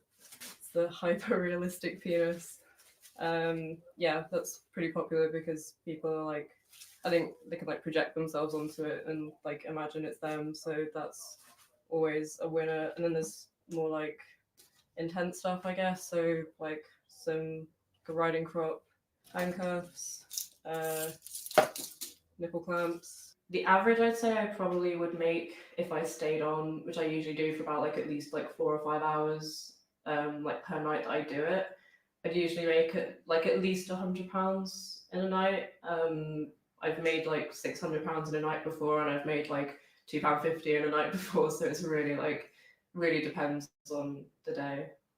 So I said, do you mind if I ask how you fund your spending on the site? He said, through extra cash I have where I'm divorced. I don't know what to say to that. I don't feel ashamed of camming at all. I think it's like, I mean, I might feel ashamed if like my mum came across me one day and was like, Katie, what are you doing? But I think the way I see it, it's like, you know, it's my body, and I feel like I should have the right to do what I want with my body. Like, you know, a lot of people say it's like it's greedy or like objectifying to kind of make money off like women, when, you know, women have been fighting really hard to not be objectified a lot. But I feel like what I do and what all the other like women who do what I do is more about kind of taking back that like sexuality and like really embracing it. Get your tits out. There we go. That's the first one of the night. Do you shave your minge? Like I say, make an account, go in private, you can find out. Do you want me to go on my cam? You can do if you want. It hasn't really affected relationships around me. I had a boyfriend when I was doing it about like half a year ago, and he was like kind of really into it. So he would like encourage me to do it. He liked the fact that I was like making my own money in my own way, and he also liked the idea that like, you know, people could like look at me, but they couldn't like have me, they couldn't like actually touch me or anything like that, because I never brought anything like into the real world. And then all of like my friendships have like, all my friends have been really supportive when they've like found out what I've done. I am Katie's soon-to-be roommate, and I'm also her friend. I've known about her camming for a while now. I did a sex documentary, and I was like, she's so confident about this whole entire scene where she just basically made out with a guy for about 3 hours straight. And so I was like, how do you have this much confidence? And she told me then. I think it's one of those types of industries that it can go really well and can be a great, healthy kind of industry, or it can be completely toxic. I don't think I would ever do it myself, more because, meanwhile, Katie said she fakes the confidence. She has more confidence with her body than I do. I'm not very conventional in like sizing wise, so I'm not like a thin stick, and I'm not one of those people who hasn't been criticized at some point by some male member of their family because of the way they are. And the thing is, I just imagine that criticism every time that I do it, and I just couldn't do it because I just wouldn't want people looking at me and judging me just for my body. I tried having a regular job, but just because of like, I was still in college, so I was like studying, and I had like mental health reasons as to why like the job that I had wasn't working out for me. So it was kind of like I found a way of making some extra money that I could like work on in my own time, and just worked best for me. I wouldn't say this job has like caused issues with my mental health. It's you do definitely have to have a thick skin. So if you have sort of confidence issues and like issues with like your body, which I definitely do have, it can be really hard on people. But for me, it's sort of like almost made me more confident, because 90% of the time, like you definitely get people who are like, oh, you're really ugly, or like you have a really bad body or whatever. But like 90% of the time, it pretty much just is people like showering you with compliments and literally like paying to see you naked. So it's kind of like, somebody must like how I look. And for me, it's also sort of like putting on a persona in a way. So there's like me, who I am, who's kind of like insecure and like not very confident at all. And then it's like, when I'm doing what I do, it's sort of like I'm this different person who's really confident and is really sexy, and like everyone thinks I'm great. Some people wanted me to like dress up as like a child, and I was like, I'm really not comfortable with that. Oh yeah, somebody wanted, like I posted just like a story on Instagram of me just like playing with my dog, and somebody was like, oh, can you like do me a custom photo set like with your dog? And I was like, what you mean, in like doing things with my dog? And they were like, yeah. And I was like, no. Like that really freaked me out. That was horrible. But that's probably like the worst one. It's, you know, it's not something I see myself doing as a career. It's, you know, a lot of people do it to kind of become like a porn star or like work in the industry like for a long period of time. For me, it's literally just something where I'm like, it's helping me pay for like living and like food and stuff and getting through uni. It's always like something I put behind like my normal life, which is like uni and like my friends, my family and stuff like that. So I wanted to do a second interview to kind of let you know that I've actually quit camming. Basically, I quit because I'd always said from the start, like from when I started, if it kind of affected anybody that I cared about, I would stop doing it. And I met somebody not long ago, and like we've ended up like being in a relationship now.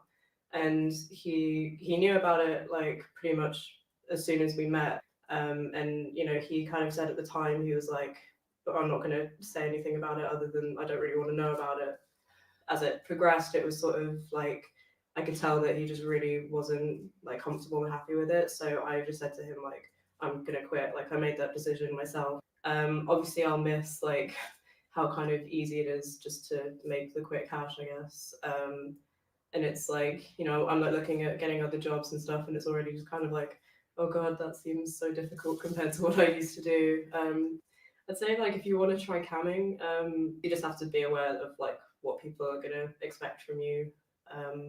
But if you're comfortable with that at the end of the day, I would say just like if you want to do it, then do it. You know, I feel like it's your own choice, and you know, if you're worried about like what people are gonna think, then they can think whatever they want, and you'll have a bunch of money. So.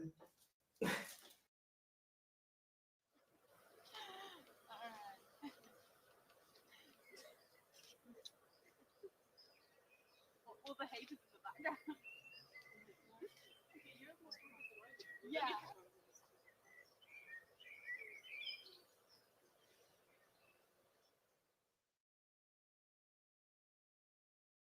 Hi everyone, Sane Man here. This video is brought to you by a donation from Mr. Anonymous, and here's what he has to say. Hi Sane Man, almost every time anything is posted on Facebook by a woman, it's always some sort of woe is me or political rage rant about how they're being victimized. Almost always a man has to be wary and careful of the Facebook algorithms, because the algorithms will present triggering posts that will make the man want to respond. However, almost always in the comment stream below the post, it's always, you go girl, and hugs and kisses piling on with regards to emotional support. If you say anything other than one of these, then you're basically mob attacked by everyone posting on that thread as a sinner or evil. Even if what you say supports what was posted, if it's even slightly logical in attitude to the post, you're either immediately blocked or unfriended or publicly shamed by mass. What are your thoughts on this? How are females using social media to benefit? I've seen numerous white knight types figure it out that they can't post comments, so they stop and they silence themselves. I even saw a highly attractive, sexy man dancer that I know who always came off as a liberal support woman guy, turned gradually posting more and more disgruntled posts about the politically correct sensitivity of the day, to eventually just not posting at all except for his adventures and zouk dancing. Well, Mr. Anonymous, thanks for your donation as well as your topic. But before I get to it, let me first tell everyone about today's sponsor, Cajun Fried Werewolf. It's a comedy/horror spoof of old drive-in movies. It has an authentic film look to it. It's supposed to look like a B-movie from the 1980s, just remember to focus on the leading lady running around in a bikini for 90% of the film. The monsters are literally men in rubber suits. I just hope they're wearing rubbers so she doesn't melt their pee-pees with their VDs. The director also became a MGTOW during the 4 years it took to make the film. Sponsor link is down below. Anyways, now back to the show. Before discussing how women posting on social media affect male behavior, I want to first go over how social media has changed female behavior.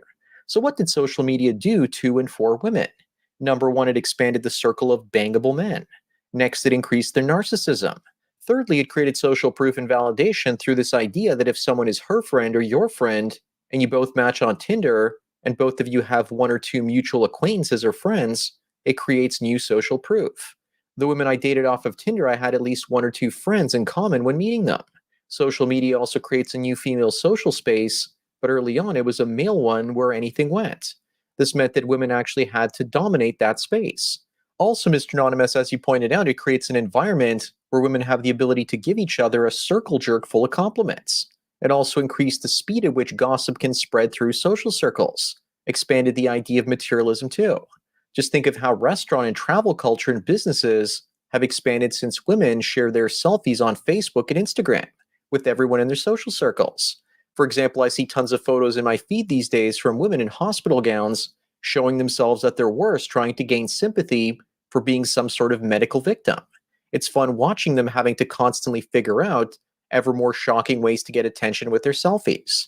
Social media also forced men that are in the dating game to work harder on themselves, because women now have access to better alpha males online. As for this idea of the woe is me victimhood mentality from women on social media, it's all about getting that sympathy attention and proving that they're the victims of a disease or a drunk driver. In the last year, I've seen at least 10 women post selfies from the hospital. It's disgusting. I used to get those pro-communist virtue signaling leftist inspirational quotes too, and political articles against Donald Trump linked in my Facebook feed as well, mostly from women. Social media companies aren't stupid. They know that rage bait increases the engagement on their platforms. Ironically, most people just want to share pictures on Facebook and not view ads and be lectured to. That's why I think that Instagram became more popular for younger generations. So Facebook most likely feeds you things that oppose your value system, and then you attack it or post a comment that you're not in favor of it. Then the woman or mangina's page you posted to, she gets upset and voices their anger or blocks you. Their friends also brigade you and jump to the rescue. It's all about female and group preference. If you criticize one woman, you get virtually mobbed by the rest. What you bring up, Mr. Anonymous, is about more than just social media. It's about the fact that Christianity is gone and most non-religious people need a new value system as a crutch in their lives. It's terrifying living your life thinking that when you die, that's it. When I stopped being a Christian, I went through that until I had some amazing experiences that proved to me that there's more to reality than I can actually see. But so many atheist social justice warriors started believing in communism because they need something that has good guys and bad guys. It has sinners and saints. You're a heretic if you don't agree with their groupthink ideology. Social justice is a new religion. Think about feminism and how it promotes this idea that the patriarchy is the new devil. So are men that practice patriarchy too. They might as well be labeled Satanists or witches like they did many centuries ago. All it takes to trigger such women on social media is if they get the slightest taste that you don't exactly think the way that they do, and then they lose it. A while back, I criticized one of my friends that works on Star Trek Discovery for bad writing on the show and was harshly criticized, and he actually told me that I hate women, but I just enjoy a good story. But it seems like men are to blame if films and TV shows with female leads and showrunners end up failing. We know this. Social media is to blame. Everyone has a voice online, but in real life, it's easier for women to spread gossip and shut people down in school and work environments by cutting them off from each other. Online, it's impossible because there are way too many potential people that they can meet. So the name of the game recently has been deplatforming instead with regards to social media. The internet is too big for traditional strategies of social ostracization to work. So instead, there are gatekeepers, i.e. the social media companies. If you get your people as an SJW into those companies to think the way that you do, then you can ban the speech you don't like. Because you have insiders that will do that for you when you complain that some man didn't say something positive under your hospital gown selfie. Social media is also about virtue signaling just how great your life is. Anything for attention. I'm seeing more Instagram pages for people's dogs. I suspect it's women's way to deflect the idea that she's narcissistic away from herself and instead take pictures of the dog instead. That way she doesn't seem like she's too much into herself. Plus, with social media, if you get a negative comment under your post, that negativity is twice as powerful when you consider the positive dopamine rush when something nice happens to you. It's going to stick out in a sea of positivity, but it's also going to be seen by others, and they might actually think there's something wrong with you. If you're a woman, other women will come to your aid because an attack on one of them is seen as an attack on all of them. So at this point, as men, we need to ask ourselves, what can we do?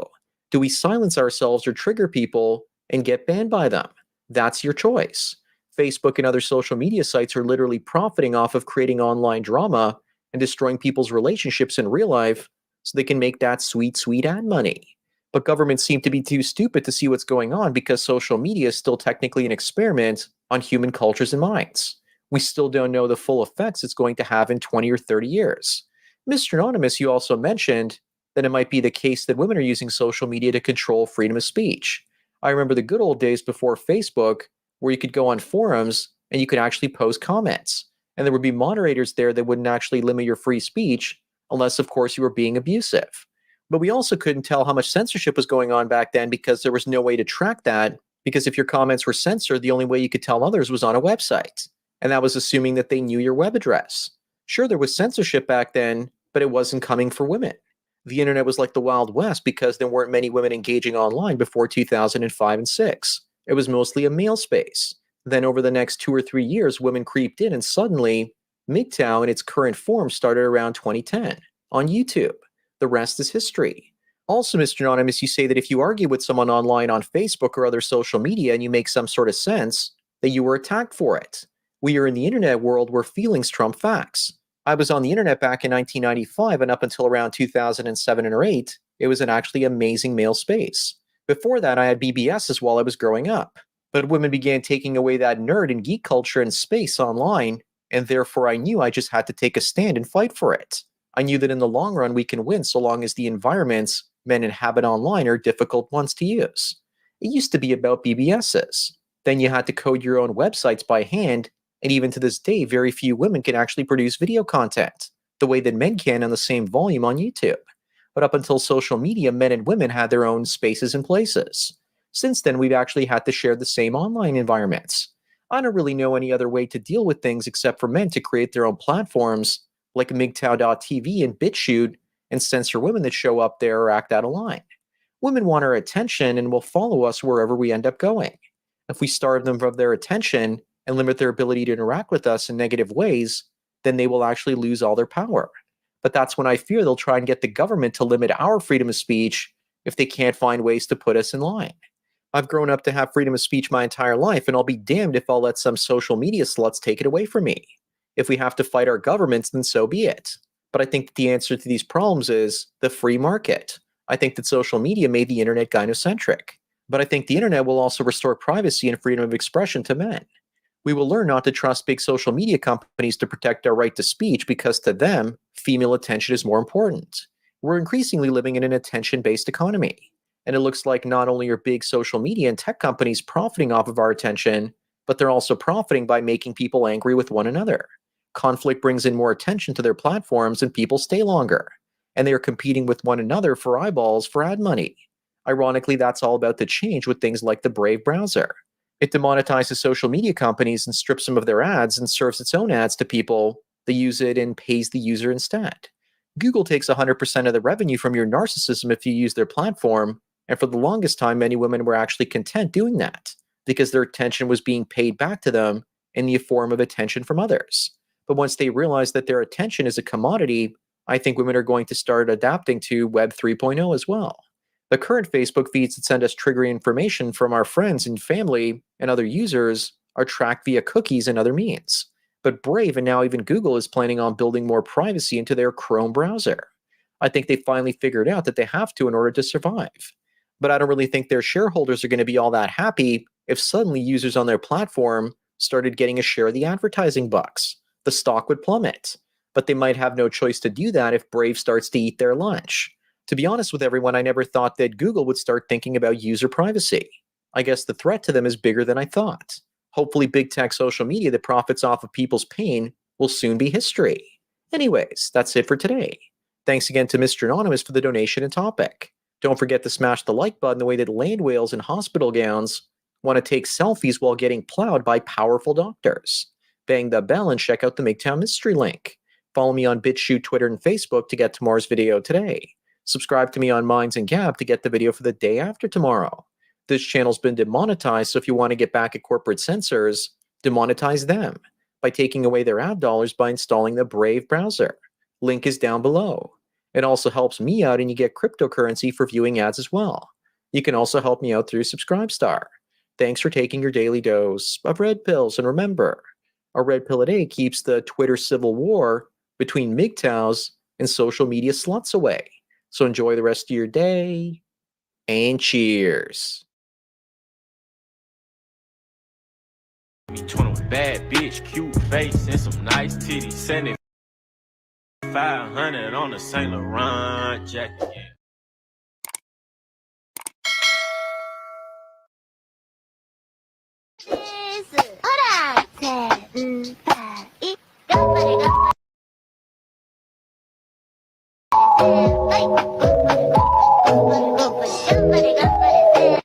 Too much booty in the pants.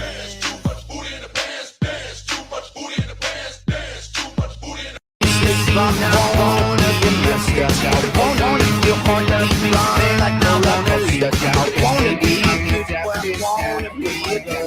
Point like a cactus, I've been a real bitch, you the last one laughing. Here kitty kitty, here kitty kitty, here kitty, here kitty kitty, here kitty kitty, here kitty kitty, here kitty kitty. I'm in the club, high up front, with some shades on, tatted up, mini skirt with my days on.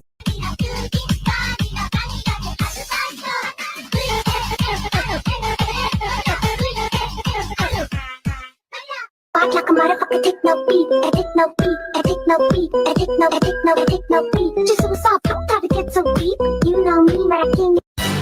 Oh, the misery. Everybody wants to be my enemy. Spare the sympathy. me.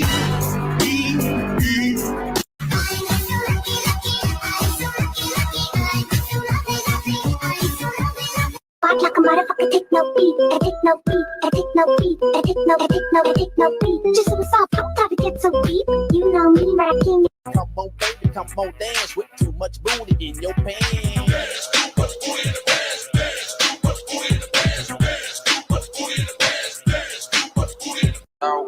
Yo ya loco por dártelo, por eso te galdeo. Quiero que caiga un aguacero. Con la mía sí soy muy sincero. ほら、せーい、頑張れ頑張れ、はい、頑張れ頑張れ。I love you for infinity.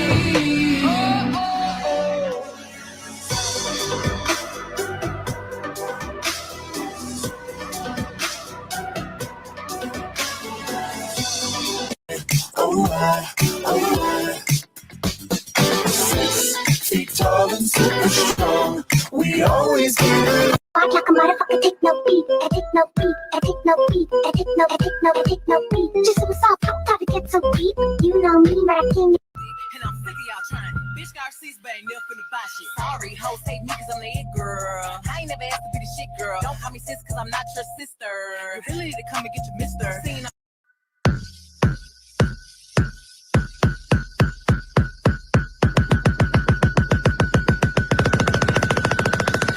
Bing bong, bing bong, bing bong. Fuck your life. Bing bong, bing bong, bing bong, bing bong. What's up, baby? Stick it out, poke it out, stick it out, poke it out. Yeah, she got a little butt, so what? Big bag, she can show enough. Stick it out, poke it out, yeah, down, poke it out.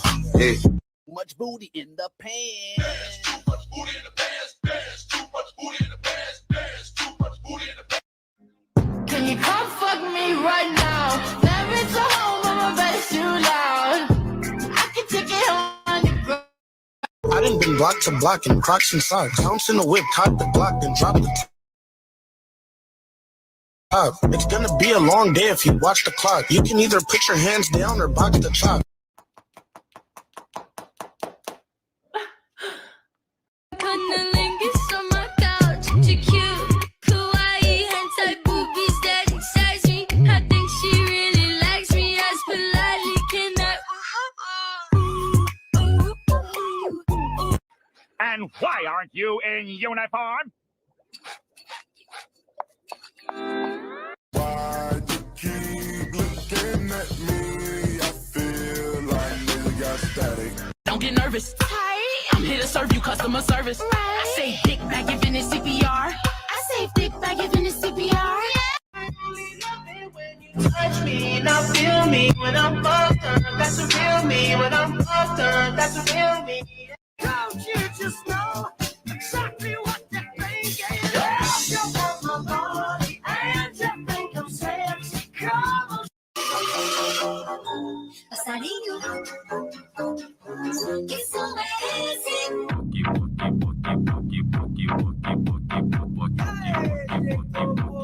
Had to tell her she should act right. She just wanna talk about the time we had last night. That little bit been fuck your feelings. The way she suck my spine needs some spit.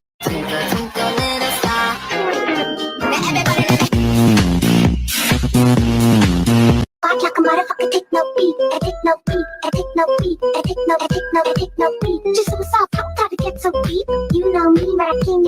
Muévelo, sacúdelo, muévelo, sacúdelo, que el diablo te chupe el culo.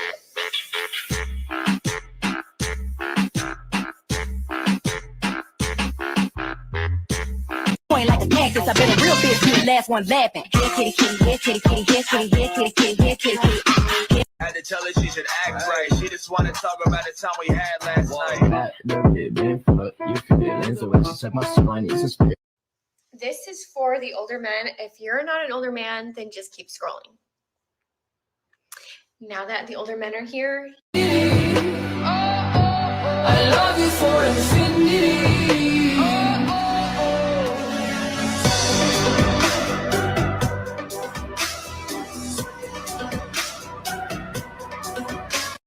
Que el diablo te chupe el culo.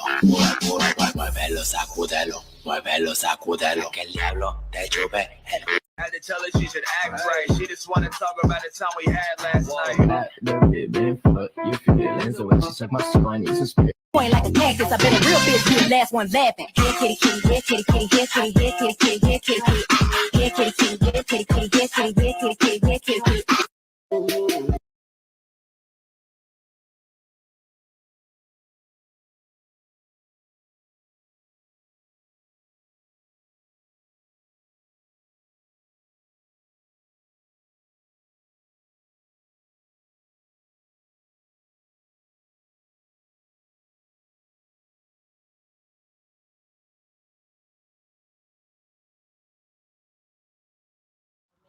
I'm finna tell this nigga we are here way too early. Not even trying to work today. Because he just ruined my whole fucking day with this shit. Like, who the fuck come on a day shift anyway?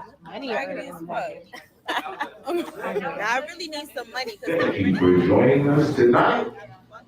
Tonight is November 20th, 2020, and we are coming to you live from Ghetto Lenny's Ignorant Forever Bonanza. This evening's selection of While the World Was Burning. We got some hot girls for you, we got some great drinks for you. Lay back and live your dream.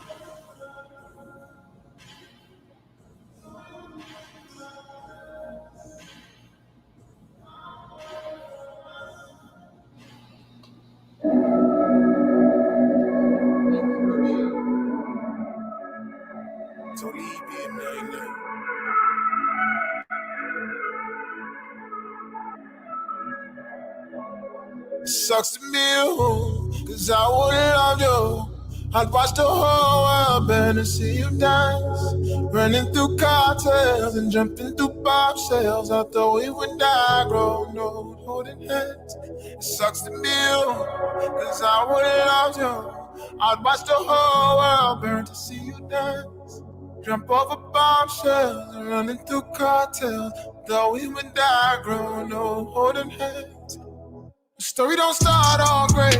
I'm a gorilla gone ape. I'm just a street nigga tryna make it to $1 million all the wrong ways. I'm running all along place. They said I was born the wrong shade. I should've made it 5 years ago. My nigga, I was really born late. I used to carry sticks in my clothes, carry work in my shoes, below the poverty line. What you expect me to do? Running through this life until 21, 22, until I had to make a choice. You helped me choose. So she believed in me. Just keep on going. Just make sure when you get there, leaving no road behind. I said you know who I am. This kid from Brooklyn. I've fallen asleep at the strip club. Maybe I'll do a vibe stream called Falling Asleep at the Strip Club, since we are taking on the identity of a sheep.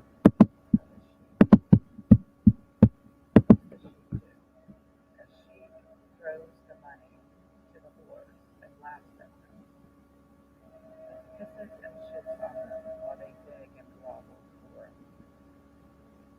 cheap money. So we don't want to be a simp. We don't strive to be simps, and because I am a mother raising boys to be men, I have to raise my children, my boys, to never respect whores, meaning to have their feelings taken to laugh at them. Now is not the time for that straight. I'm 35, I'm too old for these whores, these bodies, and these no bodies. I'm not intimidated by sluts. I'm not intimidated by influencers and all these other strange people that think they're somebody because they sell asshole or rent money and car notes and spectrum bills and all other things and blah blah blah. But I just honestly feel like laughing for a while at these whores, and my sister is sending me some headgear that's the way that of course wearing. Why not? Let's bring back the hijab. I have the first piece of my Halloween costume. It arrived today. And it's very heavy. I tried it on. Wow, I made the right decision. It's from the 70s. And the other piece of my Halloween costume is coming from California. Should be here in a few days. And it's going to be fun. It's going to be fun. I'm considering wearing war paint out tomorrow night because Halloween is all month, so we can start wearing our costumes now, honestly. So I think I'm going to wear my fight cool gear tomorrow, which ironically enough is just the face paint. I have some more things to say, but we'll have to wait for another time. But we will be